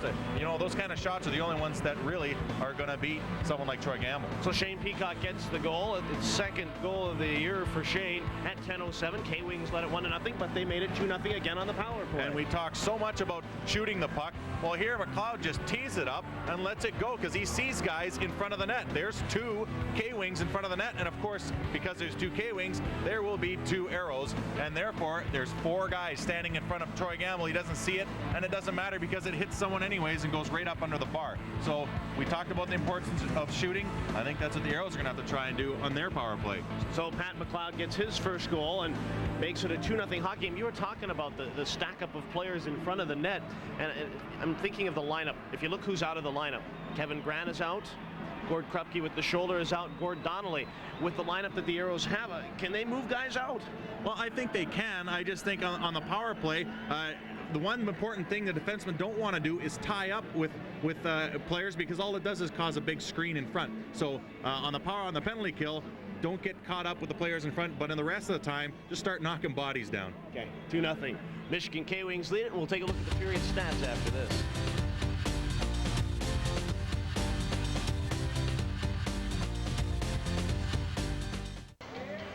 K-Wings leading the Houston Aeros by a score of 2-0. Back in the Summit, Adam Gordon along with Mike Greenley. Let's take a look at tonight's second period statistics, brought to you by your local Texas Jeep and Eagle dealers. 2 goals for the Michigan K-Wings in the second period. Shots on goal 22-18. The Aeros continue to outshoot their opponents, even though they've got some losses, but they had the win last night. Power plays 2 of 5 for Michigan. Aeros 0 for 3 on the man advantage. Each team with 6 shots. Aeros have won 17 faceoffs, while the K-Wings 19. Penalties 4 for 6 minutes for Michigan, 5 for 8 minutes for the Houston Aeros. And again, we were telling you that we were tracking ice time for Mark Lamb. He had 7 minutes and 19 seconds of ice time in the first, 7 minutes and 10 seconds of ice time in the second. That's 14 minutes, 29 seconds in 40 minutes. I don't know what to make of that. I mean, just pretty average, I guess. Nothing really major to speak of there.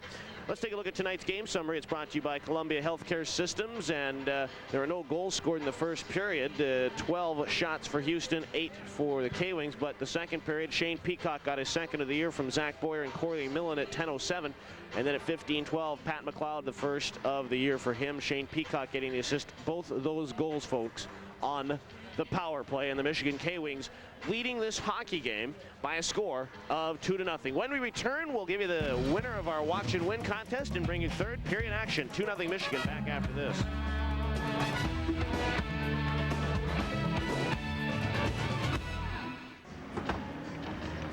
K-Wings leading the Houston Aeros by a score of 2-0. Back in the Summit along with Mike Greenley, Adam Gordon with you, and it's time to reveal who our featured Aero player is. It's Rob Dobson. Had the just over 500 mark last year, 17-16-2. Was the IHL goaltender of the week just 2 weeks ago, and his favorite sports team just up the hill a bit, if you will, just up the top of the state, the Dallas Cowboys. And Rob Dobson is our featured player, and the person who correctly identified it, Joanne Rayborn of Pasadena. And Joanne has won a trip for 2 to Las Vegas to see the Aeros play the Thunder, and will stay at the Imperial Palace Hotel. Remember to stop by your local Chrysler, Plymouth, Dodge, and Jeep and Eagle dealers tomorrow to see who the next featured Aero player is. And there's the Dauber. And the Robber Dauber, call him.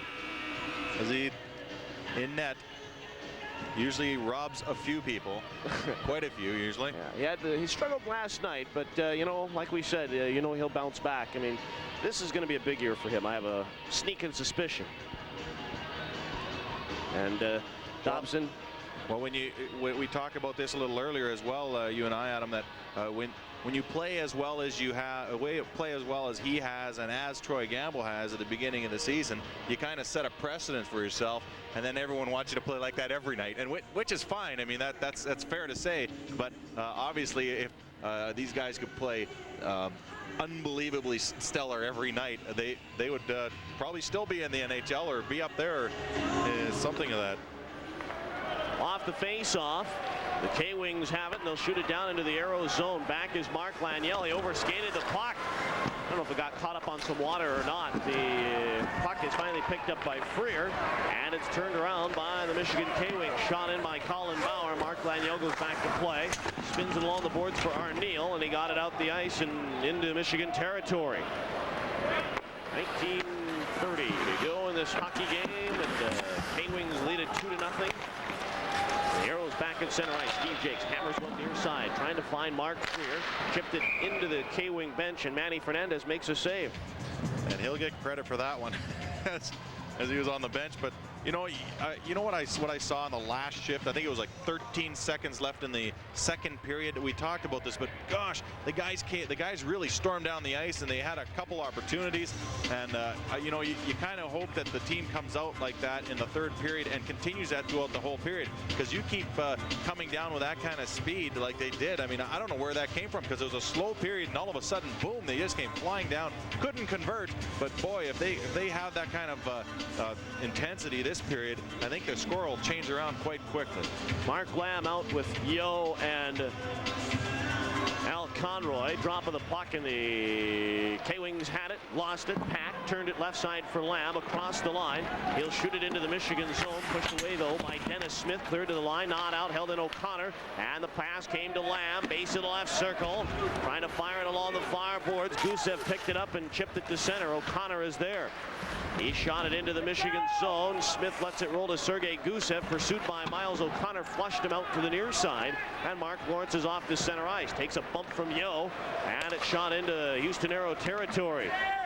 In behind, it's Derek Smith, had it chipped away by Jim Pack, and the Aeros busted out of their end. Pack scampering to center ice, leading the rush. He'll shoot it in, come off for the line change, as Shane Peacock is back, pursued by Mark Lamb.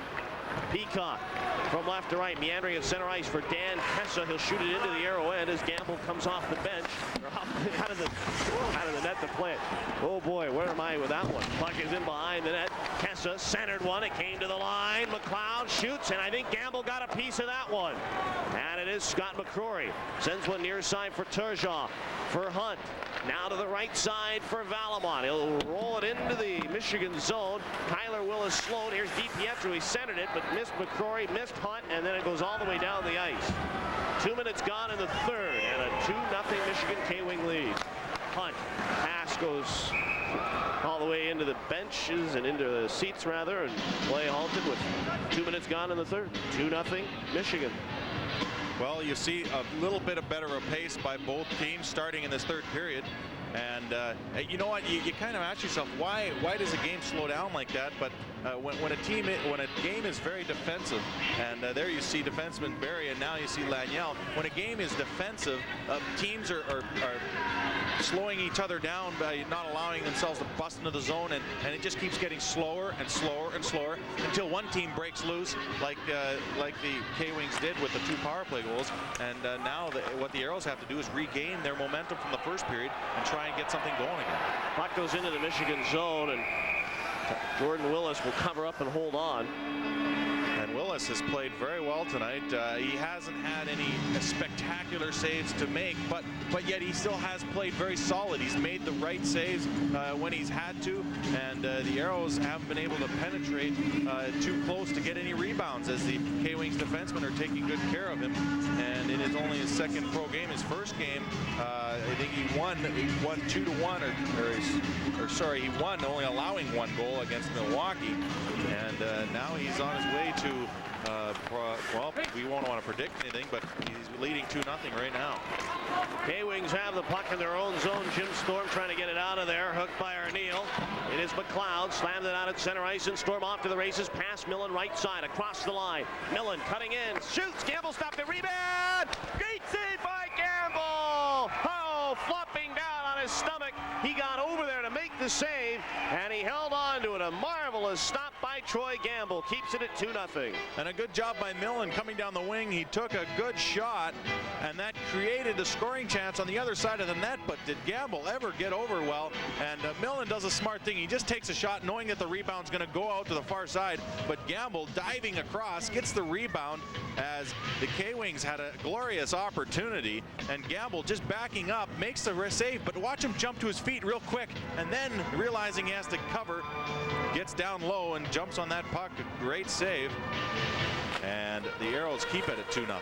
Off the face-off, Jim Pack has it for Houston. Near side for Yo.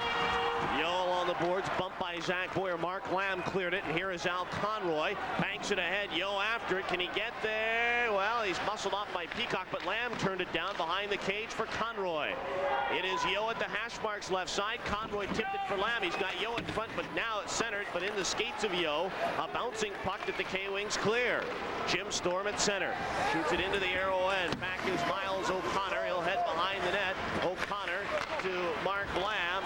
He'll send it out at center ice for Conroy. Tipped away by Derek Smith. And it's Jim Pack trying to find Mark Lamb. Missed him with a pass. And the K-Wings head up ice. Forechecked on the play by Scott McCrory. And into the arrow end it goes. Valamon to Pack. Rolled it out at center. Brad Berry was there. And it goes back into the arrow end where Gamble slowed it. Pack. Near side Turgeon. And it's picked up by Colin Bauer. 16:20 to go in the third period. 2-0 hockey game in favor of the Michigan K-Wings. Behind the Arrow net, Curtis Hunt hammered it along the board that came to center ice. Fowler hooked it into the Arrow end, and the Arrows go back. Hunt will move it from right to left. Crowd getting a little antsy here. It's still a very quiet crowd. Puck goes into the Michigan zone. No icing. They say the K-Wings could have played. Turgeon comes speeding in there. Brad Berry is there. He will clear it out at center and all the way down into the Houston Arrow end. Icing if the Arrows can get there. Marois fighting for it. He played it. That negated the icing. Now it's controlled. Tessa takes a bump from DiPietro. Puck tied up and the Arrows come away with it. And here comes Paul DiPietro. He'll scamper up and out of his zone. DiPietro to center ice. Looks up ice trying to get it over to the near side for Turgeon. Belted away by Marois out at center. Tessa tipped it into the Arrow zone and Houston goes back. Jakes is there. Icing the call. And we take a timeout. 15:27 to go in the third period. K-Wings lead at 2-0. We'll be right back, but first this word from Southwest Airlines. So you're saying you don't think the mummy was stolen? I'm telling you, the case was opened from the inside. And you found this note? Yes, but what does it mean? Southwest introduces Got-to-Go fares starting at $19 on Tuesdays, Wednesdays, and Saturdays. They've got everybody getting up and going, but nothing's forever. So look alive. Southwest, the low-fare airline. After we improved Plymouth Grand Voyager's suspension system to make it even more car-like, we tested it with some very sophisticated, highly sensitive equipment. Plymouth Grand Voyager, only from the minivan store at your Chrysler and Plymouth dealer. Where can you find the newest thing in a minivan? Second door on your right, Plymouth Grand Voyager, with America's only available driver's side sliding door, only from the minivan store at your Chrysler and Plymouth dealer. K-Wings leading the Arrows 2-0 with 4.5 gone. And, you know, a week or so ago, you got a double dose of Vegas. This weekend, a double dose of the K-Wings, and now a double dose of the Fort Wayne Comets. The little second game of that little mini-series will be Friday night, and you can catch the game not only on Super Talk Radio KPRC, but right here on Prime Sports. Face off right side of Willis, won by the Arrows. Laniel the shot, hammered it wide. Puck came down low.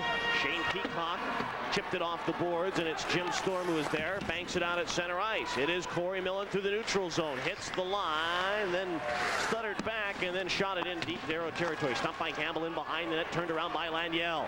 Laniel to center ice. Shoots it into the Michigan zone. Barreling down the right side, it's McCrory as he's sized up by McLeod. Freer is there. Center to Arneal, the shot. He couldn't pull the trigger. It was a bouncing puck, and he couldn't get the shot away. Down the left side, Storm again, and he's belted by Jakes, and the puck is turned around by Freer. Mark Freer at center ice, heads up with Freer and McCrory, or Arneal and McCrory. Make it Arneal in front, and then Millen shoots it into his own bench, and play whistle down. Then McCrory gives Millen a bump from behind, and then skates away. 14:40 to go in the third in a 2-0 hockey game, and now we've got some gathering going on as Arneal's locked up with one of the K-Wings. Is that Cote? I believe it is. No, it's Zach Boyer. Is it? Yeah. And you can just see guys are going to get a little feisty, as it gets on in the game. It's still a tight game. I mean, 2 goals isn't insurmountable by the Houston Aeros. I mean, before last night's game, they were 0-8-0 going into the third period with a deficit. But now, after last night's game, they came back, 3 unanswered goals, and then 1 in the shootout. They are 1-8-0 after that.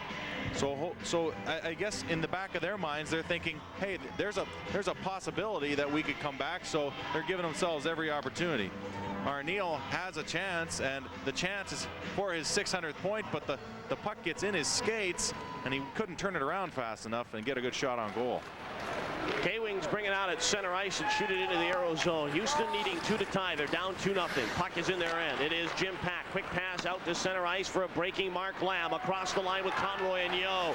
Lamb centered it, but Yo cut to the slot. That was an interesting play. And Mark Lawrence turned it around. Looks like a little miscommunication, which you would expect when you've got a new guy on that line. It's going to take some time. Puck comes down low. Here's Lawrence behind the net. It was centered. Score! He just threw one out in front. And Gamble took a nap on that one, and it got behind him, and it's a 3-0 hockey game. Well, I think they had other guys coming to the net, and as Lawrence came around the net, he was going to dump it out in front, but instead he dumped it back against Troy Gamble's skate. Troy Gamble knows there's players in front, and he looks, and he's moving already to cover those players, and he pulls his leg off the post, and as you pull your leg off the post, Lawrence snuck one in there. Lawrence, that's his first goal of the season. He also has 4 assists to go along with that. But there's 2 guys that have their first goal. McLeod scoring his first goal of the season, and now Lawrence scoring his, and that's an unorthodox goal. And Gamble usually doesn't give those kind of goals up, especially after the game he's had tonight. But then they have it. I wish this was the way, but they have it 2-1 for the K-Wings. I think they're switching that right now on the board. Now they got a 3-1. We're going to have the same score we had last night if they keep going. But yeah, that's unusual for Gamble to get caught on that. But I think the puck, as it was kind of rolling, and as it was dumped back to the net, Troy had his weight leaning towards the other side of the net because he thought it was going to be passed across, and it hit his skate and went in the net. Something Gamble didn't want to give up on that situation. Puck controlled by the K-Wings. And they'll move it up and out of the zone. 3-0, they lead it. Colin Bauer shoots it into the Aeros zone, and Gamble comes out of the net. Tip near side, Maurice trying to get it out of the zone. And finally, Maurice not out. A second effort, finally out at center ice. It is Laniel in his own end. Pushes one up the boards to the near side, and Colin Bauer slammed it into the Houston Aeros zone, and Valamon is back. 13.5 to go in the third, and a 3-0 hockey game. Slivchenko right side across the line. Slivchenko trying to cut in on goal. He centered it and went wide of the crease. Slivchenko trying to pick it up near side, and he's pushed by Pat McLeod, and Zach Boyer shoots it into the Aero end. Corey Millen chasing behind the net. Jim Pack wrote him off. Boyer came back to try and play it. We get an icing call, and play halted with 13:15 to play in the third, and a 3-0 K-Wing lead. You look at Jim Pack there, and he's short his game up a little bit. As you know, Adam, both you and I talked about the way sometimes NHL players who do come down to this league have to make a bit of an adjustment, as it is a different, maybe even a different little bit of different style of hockey, but definitely a different speed of hockey. And if you ever go and watch a live game in the NHL and watch an IHL game, there's not a huge difference, but you'll see some difference in the quickness of the passing and the speed of the game in general. But he's done a good job so far, and he's done a good job tonight. Face off right side of Jordan Willis. Puck came back to the line. O'Connor ripped the shot way wide net, and it picked up by Jakes. Spins it down behind the net for Freer. He was bumped by Millen. McCrory was there, but it's wrapped away by the K-Wings to the line, not out. McCrory trying to gather it in right side. Shoots, deflected in there by Willis. It trickled wide, and then the shot again wide.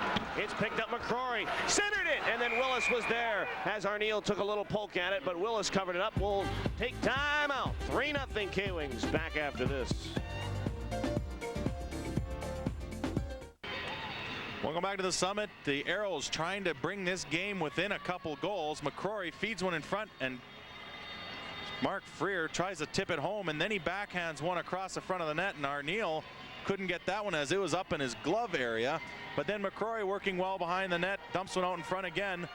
But the good job by the defense of the K-Wings. Off the draw, here's Valamon a shot, and Willis got in front of that one. Turned around by the Wings, who lead it 3-0. Jeff Mitchell shoots it into the Aeros zone. Neil Brady in after it. It's chipped behind the cage, and here comes Scott Arneal.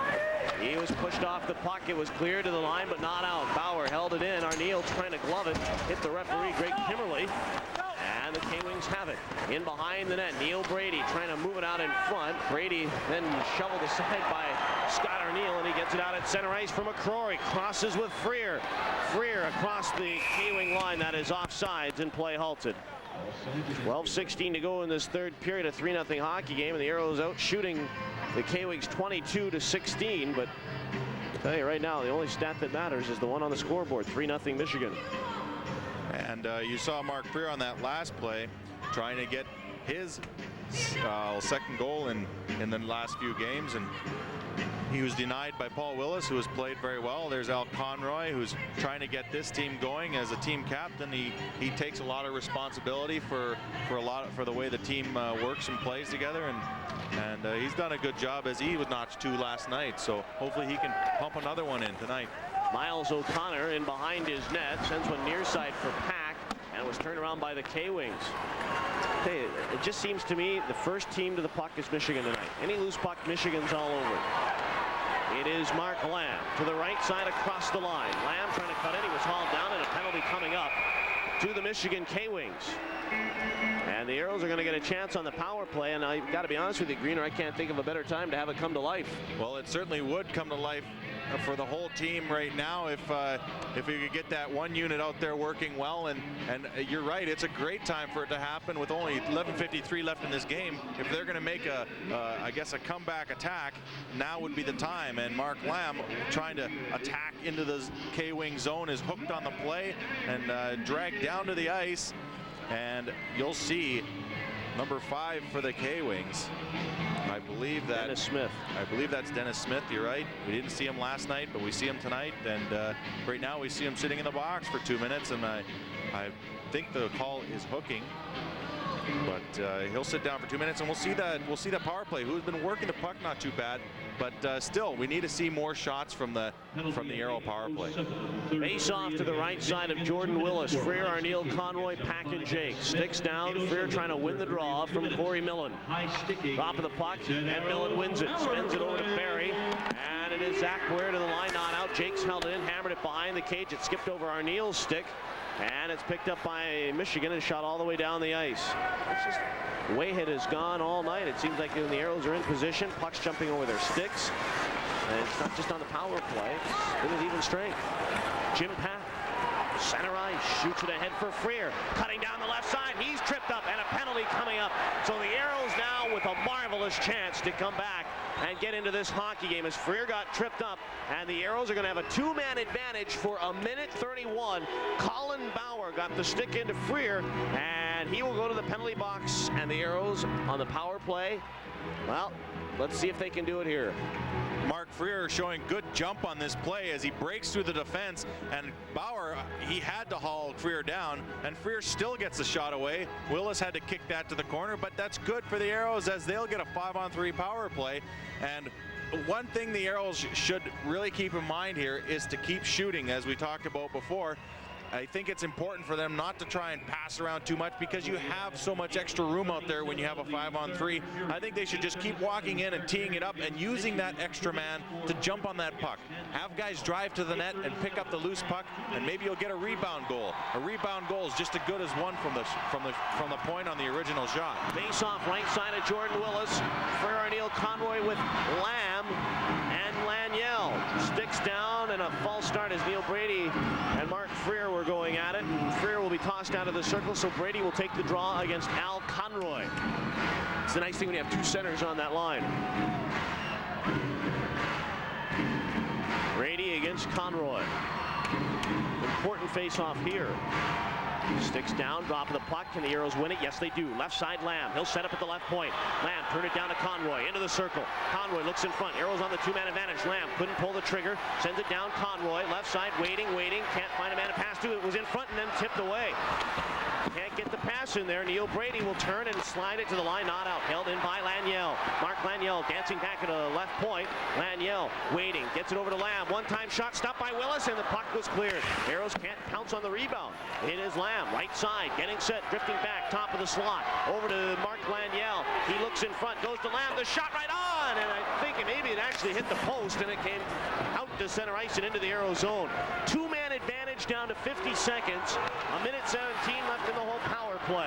Laniel center ice. Give it to Lamb across the line, looking for Arneal. Scott Arneal right side. He's got Freer in front, but instead pulls up to set the power play. Lamb to Arneal, right circle. Looks in front. Gently roll it back to Lamb. He winds, sends it in front. It was chipped by Conroy and wide of the net. Near chance there. Arneal trying to center one. It was pushed away by Willis. 2-man advantage down to 25 seconds. Here is Conroy to the line, and it went by Lamb and out at center ice. And the 2-man advantage is down to 15 seconds. Right side, Conroy across the line as the Aeros quickly move it in. Here's a centering pass, Arneal, but it was behind him. And Zach Boyer gets it out at center, and the 2-man advantage is down to 8 seconds. Freer pops the puck away across the line. He shoots. Stopped by Willis and cleared. 2-man advantage is over. 5-on-4 for Houston. 30 seconds left. Freer behind the net. Freer muscled by Barry, and we've got another penalty. I think the Aeros are going to get called for too many men on the ice, as I'm not sure what the mix-up was, but it all of a sudden turned into a 6-on-4. I think the Aeros enjoyed that 5-on-3 so much they wanted to keep that extra attacker, and I believe it's going to turn into a, well, it did turn into a 6-on-4. It's going to turn into a 5-on-5 or a 4-on-4 here, as the Aeros will go to the box for a 2-minute penalty, and there's only 24 seconds remaining in the K-Wing penalty, so of course that'll give the K-Wings an advantage for quite some time after that even time is done. I think we've got a replay and we can count the players. Oh, I see 6. I feel like Sesame Street. Which one of these players don't belong here? Well, in that situation, you saw a couple players trying to dart back to the net. Mike Yeo will serve the penalty, as the Aeros are even right now for 24 seconds, but then will go on the penalty kill as they took a penalty for too many men on the ice. Last 2 penalties they faced, they've given up power play goals. Puck is controlled by Shane Peacock, out to center ice for Marois. He brings it into the arrow end, cuts in with a shot. Campbell stopped it, and it's turned around by Houston Mike Maurice. Maurice, a pass for Miles O'Connor. He'll bring it across the line. O'Connor looks in front. He tried to center, but it came right to Dan Kessa, and he'll move to center ice. Kessa through the neutral zone, hits the line, looks for the pass. He dropped it behind Pat McLeod, and it is Marois. Spins it behind for Kessa. He sends it over to Jim Storm. Now the K-Wings on the power play for 1:20. Jim Storm, right side, centered it. It ricocheted off skates. The Aeros trying to get it out of there. Maurice cleared to the line, not out. McLeod to try to put it in. Campbell, I think, got a piece of that. The puck came to the near side. Down for Pack, trying to grind it out with Jim Storm. Marois in there grinding as well. Here is Peacock, top of the slot. Shane Peacock to Corey Millen. He's logged a ton of ice tonight. Millen waiting, top of the left side, drifting down, base of the circle. Marois back to Millen, tipped it. Peacock, top of the slot, lets the shot go, and it was tipped away. I think Marois got a piece of it. Power play down to 45 seconds for Michigan. Millen in the circle, left side, cuts in, centered. Storm the shot blocked. O'Connor turned it far side, but again, the Aeros can't clear. Shane Peacock rolled it over to the left side for Millen. Corey Millen dancing with a puck left side, pulls the trigger, and he hammered a bullet way wide of the net, and it'll go all the way back into the Michigan zone. Power play down to 25 seconds. Shane Peacock in his own end as the K-Wings lead it 3-0. 8:07 to go. Peacock turns it left side for Neil Brady into the zone. Icing if the Aeros get there, they don't, and icing is waved off. Puck down for Brady. Base in the left circle. Power play down to 10 seconds. They came out of tough shot just wide of the net. Puck right side for Sergei Gusev. Tipped it far boards, and Dennis Smith chipped it behind the net. Penalty over. Yo back out on the ice on the final side. Jake's battling in behind the net. Lawrence rolled it over for Derek Smith. He centered it, but it was tipped away by Laniel, and the pass came to center ice. 7:35 to go in a 3-0 hockey game. The K-Wings lead it. Gamble turns it near side. Yo, it came out at center, and Dan Kessa is there to roll it into the arrow end. Jakes will go back to play. Jakes, right to left for Houston. A pass at center for McCrory, tipped it into the Michigan zone, and here's Patrick Cote. Center ice, Jeff Mitchell, get it to Kessa. He'll roll it into the arrow zone. Jakes going after it, so will Gamble, and Patrick Cote having all kinds of trouble. He had Laniel hooking him a little bit, and then one of the K-Wings takes a run at Freer. It was Jeff Mitchell that went in there, and then Jakes going after Cote, and I think this might be where they're going to pick their spot, as Jakes gave him a pretty good two-hander, but play going on, and then Cote comes off for the line change. Thought maybe they might go there.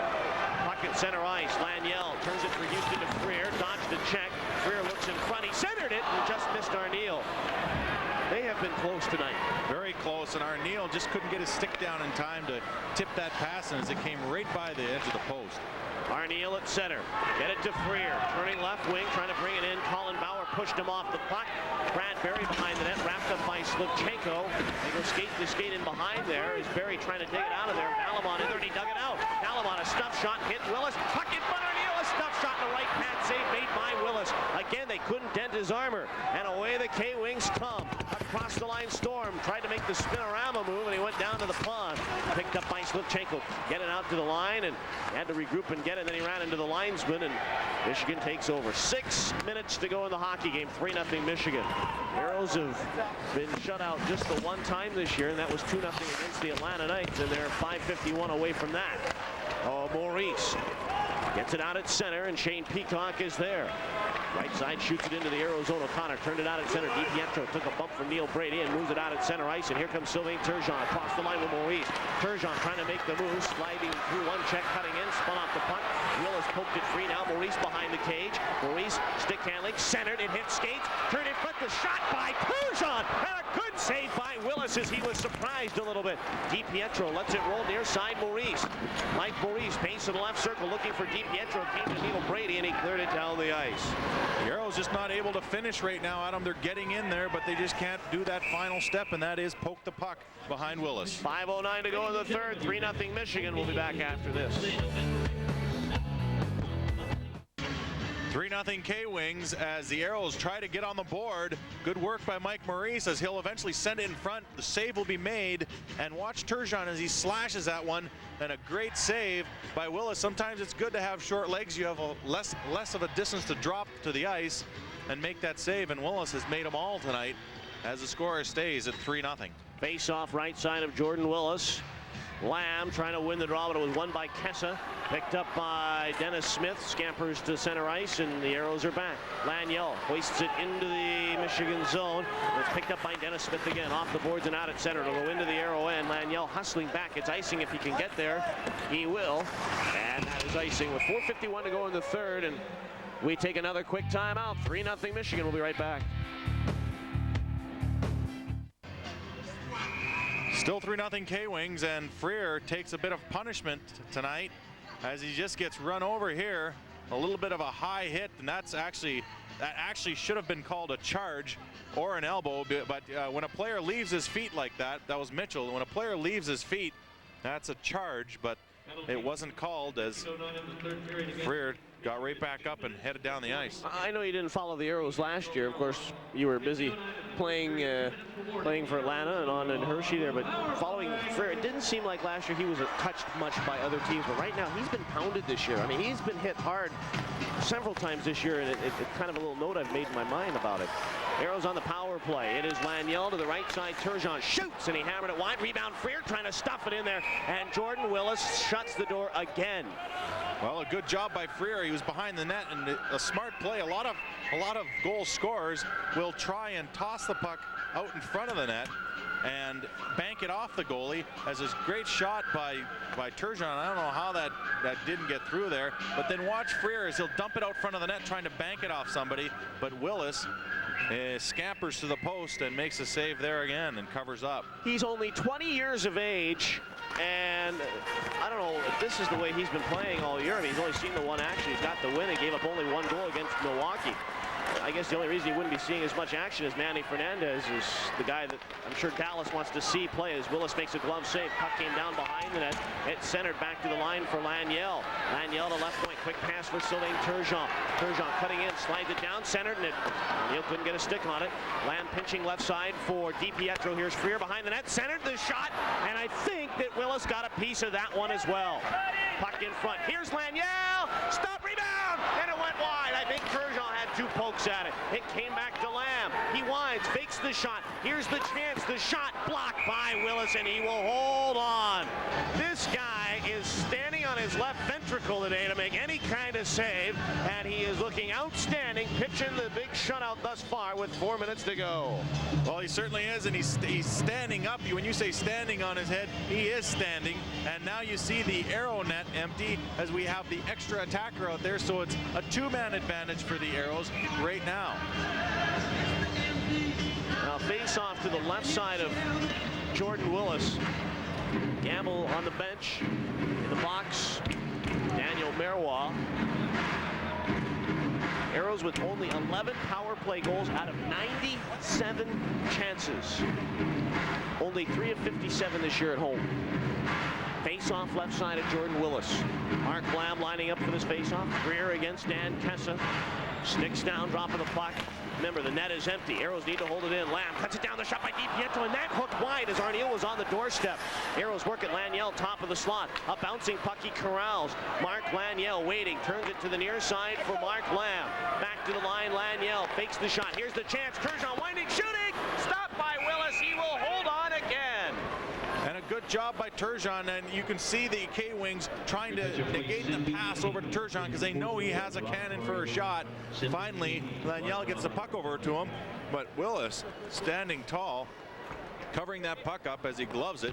But you can see how high that defenseman or that defender is, and well, Willis sees this one all the way, and he makes a great blocker save. You know, a goaltender like that who's very compact, you only can beat him usually on the outside. You can't put the puck right through him, as his arms and legs are a little shorter, and he's got more of his body right in the crease there. Freer, Arneal, DiPietro, Turgeon with Lamb and Laniel face off left side of Jordan Willis. Dan Kessa against Mark Freer, and Kessa wins the draw. Bauer turns left side, shoots it toward the empty net, but it goes wide. Now they can do that all they want, no icing because the Aeros are on the power play. Mark Lamb turns in his own zone. Lamb speeding up and out of his end, pass to the right side for Freer across the line. Freer looking for the pass, he's bumped by Barry, gives to Arneal in behind, but it was tipped away, but it came right to Turgeon. Power play down to 30 seconds, but a bad pass goes back to center ice. Laniel forecheck by Kessa, get it to Turgeon, he tipped it, trying to get it ahead, and here is Mark Freer. Give it to Lamb, he'll bring it 3-on-2. Here's Lamb, cuts it over to Arneal, knocked it back for Laniel. The power play down to 15 seconds. Turgeon fanned on his shot. It is Arneal back to the line. It is Turgeon to Laniel. Cuts it down, a shot right on it. Hit Willis, rebound, cuts in front, not out, held in by Turgeon. Play going on, power play to 3 seconds. Puck down low for Arneal. Penalty now over. Keeps it 5 aside, but the Aeros have an extra attacker because they pulled Troy Gamble. The net is empty to my right. It is Freer, gives to Laniel, cuts it down, and is intercepted and shoveled to center. It'll go all the way down. It's icing if the Aeros get there, and Turgeon is there to touch it, and then goes crashing and burning in there, but gets the icing call with 2.5 to go. Third period, Aeros down 3-0, and I'm sure Troy Gamble will just remain on the bench. And I believe he will. The puck will come all the way back down, and that'll give the Aeros at least some chance to break this shutout. Who knows? Anything can happen, as the Aeros will try and break this shutout that has been formed by Willis. He stood up very well tonight. Face-off will be in the circle to the left side of Jordan Willis, and it'll be Al Conroy take the face-off. Top of the puck, and it is controlled by Derek Smith. Bank back to the line, held in at a point by Jim Pack. The shot knocked down in front, and it's tipped to the near side. Mark Lawrence is there. He'll scoop it out at center ice. Here is Derek Smith trying to advance it at center. Went back into the Michigan zone. So if the score remains the same, it looks like the K-Wings are going to pick up their first win against the Houston Aeros this year. And they did it in fine fashion. Compliments of some outstanding goaltending by Jordan Willis. Shane Peacock had a goal and an assist tonight as well. Puck is picked up by Al Conroy. Shot blocked by Willis. Now Slivchenko base to the left circle. It came behind, and it's hammered by Dennis Smith, and it's all the way back to center ice. It is Mike Yeo. Fires it into the Michigan zone. And the K-Wings are back. Fired off the glass. It's a neutral ice. Scott Arneal is there, and he'll hook it into the Michigan zone. 1:36 to go. And it's back to the line. Jake's held it in. Aeros have 6 attackers out there because the net is empty. Bauer bumped along the boards. DiPietro trying to tip it away. They continue to grind it out. And Millen is there. Millen trying to turn it away, and here comes Zach Boyer to center ice. Down the right side for Jim Storm. And we get a whistle as play gets hauled with 1:13 left. Aeros next action next week. Wednesday, the Fort Wayne Comets are in town, and then Friday, the Comets are also in town, a game that can be heard on KPRC, but also seen right here on Prime Sports, 7 o'clock. And I want to make one final reminder as people are listening and watching, if you have any questions about the Aeros or just want to comment on the game with either Mike Greenley or myself, we're online now. You can email us at agordon@aeros.com. That's all lowercase letters, agordon, Agordon, @aeros.com. And Mike Greenley is going to have to learn how to type. Or I'll just get you to do it. There you go. 1:13 to go. It is Steve Jakes. Gives it over to Miles O'Connor. He'll turn it into the Michigan K-Wing zone. Dennis Smith is back. And he fired right to DiPietro. Looks in front. The net is empty again as gambled to the bench. Puck was centered. The shot blocked. Battle for the puck in the slot. And the K-Wings will turn and sweep it down the ice toward the empty net, but wide. And it will be an icing call as Jakes goes back. And with 46 seconds left, Adam, it appears that they will go on to win this game, and so goes the rhythm that the Aeros have seemed to form for themselves in the last 4 or 5, 6 games where they win one, lose one, win one, lose one, and that just kept going. And I suppose you'll look for a win on Wednesday. And the thing is, the difference between this loss and some of the ones we have seen, the ones we've seen in the past have been complete breakdowns. Offense not doing anything, power play not doing anything, defense not very good. Even the goaltending has struggled at times. But tonight I think you just saw the offense kind of not really get a lot going. The defense played very well. Troy Gamble gives up a bad goal to Mark Lawrence, but other than that, I don't think you fault him on the other two that he gave up, and those were both power play goals. Off the draw, it is Carl Valamont trying to turn it down, but Merwall hooks it to center toward the empty net. Just wide of the net. And that is icing. And I don't know why they called it icing. That's what I'm wondering. It went through the crease. The puck did go through the crease, and I don't know if you know what I think they're saying is, I can't read lips, but I think what they're saying is that it's not really icing if the goalie's not in there. I've never heard that rule. I haven't either, so that's why I'm just guessing though. All right, let's take a look at tonight's Gatorade. Well, we will hold it. We won't yet. We got a face-off to the right side of Jordan Willis first. I was getting excited. I wanted to see it. It is Laniel. Fired it to the far side to the left. And it's tipped down to the corner for Neil Brady. And now here is Mike Maurice, base of the left circle. It was centered, tip free, puck behind the net for DiPietro. Again trying to center it. He's pushed into the corner by Power. And it'll come back and out of play. 18 seconds to go. And a 3-0 K-Wing lead. And I guess it's the old saying, back to the drawing board. Well, yes and no. As you said, there weren't any huge defensive breakdowns tonight. Actually, both of the good goals that the K-Wings scored were on the power play, so they did have the man advantage. And 5-on-5, the Aeros did a very good job defensively tonight, and they did offensively. And once again, we just didn't find anybody that could finish tonight, Adam. And you need someone that's going to finish a good play. Off the face-off, K-Wings tip it to center. It'll go into the arrow end, and it's Corey Millen speeding down the left side. He's got Zach Boyer in front, but Valamont made a nice play on it, and he will turn it to the near side, and looks like this game's going to end 3-0 as Arneal shoots it in, and not a very ceremonious hockey game for Scott Arneal, getting his 1000th pro game tonight, but a loss for the Houston Aeros as they fall by a score of 3-0, and Jordan Willis picks up the shutout, 20 years of age. And the thing is, you know, you look at the Dallas Stars, who are the parent club for this hockey club, the Michigan K-Wings. Manny Fernandez is their goaltender of the future, but boy, if they're going to get goaltending like this every night, he gives up only 1 goal to Milwaukee in his first start. He doesn't give up any to the Houston Aeros tonight. This guy is going to make a very interesting impression on the Dallas Stars brain trust, and they're here tonight. And they are. They're scouting their team. A good time for him to have that kind of performance. And you mentioned it's only his second pro game to come up with a shutout. I think his average is .5 now. I don't see too many of those around the league. I've had heartbeats that are higher than that. 3-0. The K-Wings win it. And we'll take a look at tonight's game after this.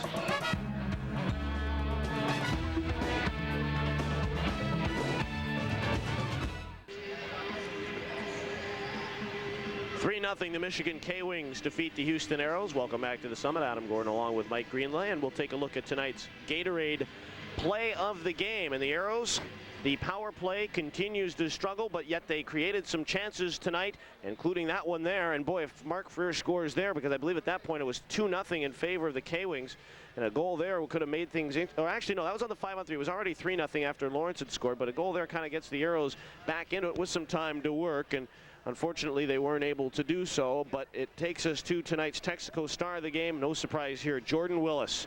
39 shots, 39 saves, picks up his first career shutout, and he was brilliant. And I know he puts a little tear in the eye of Mike Greenlay, a goaltender. The union is strong, yes. Yes, the union is strong, especially this year, and it's a good game for him to get a shutout, only his second pro game. But I have to give also a lot of credit to the K-Wing defense, who didn't really allow too many second chances on Willis. Willis had to make the first save, and that's about it. Am I out of line when I throw out this analogy?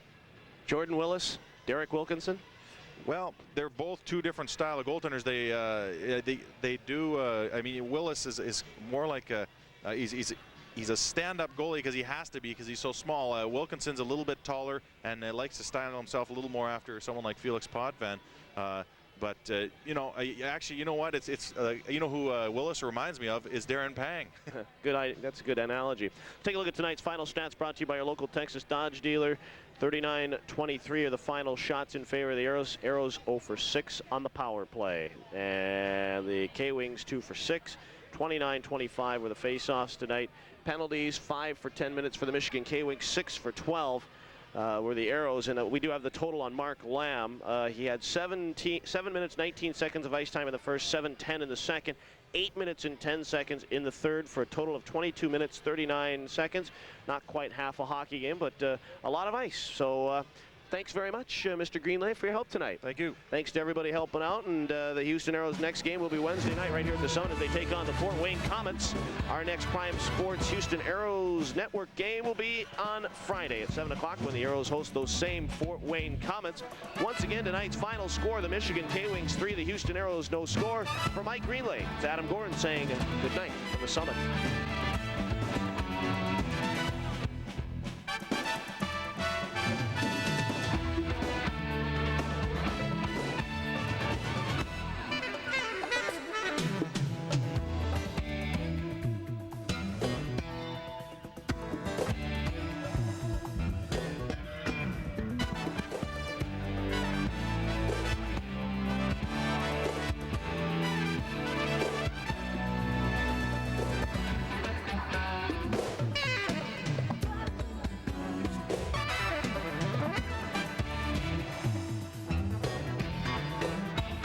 Decided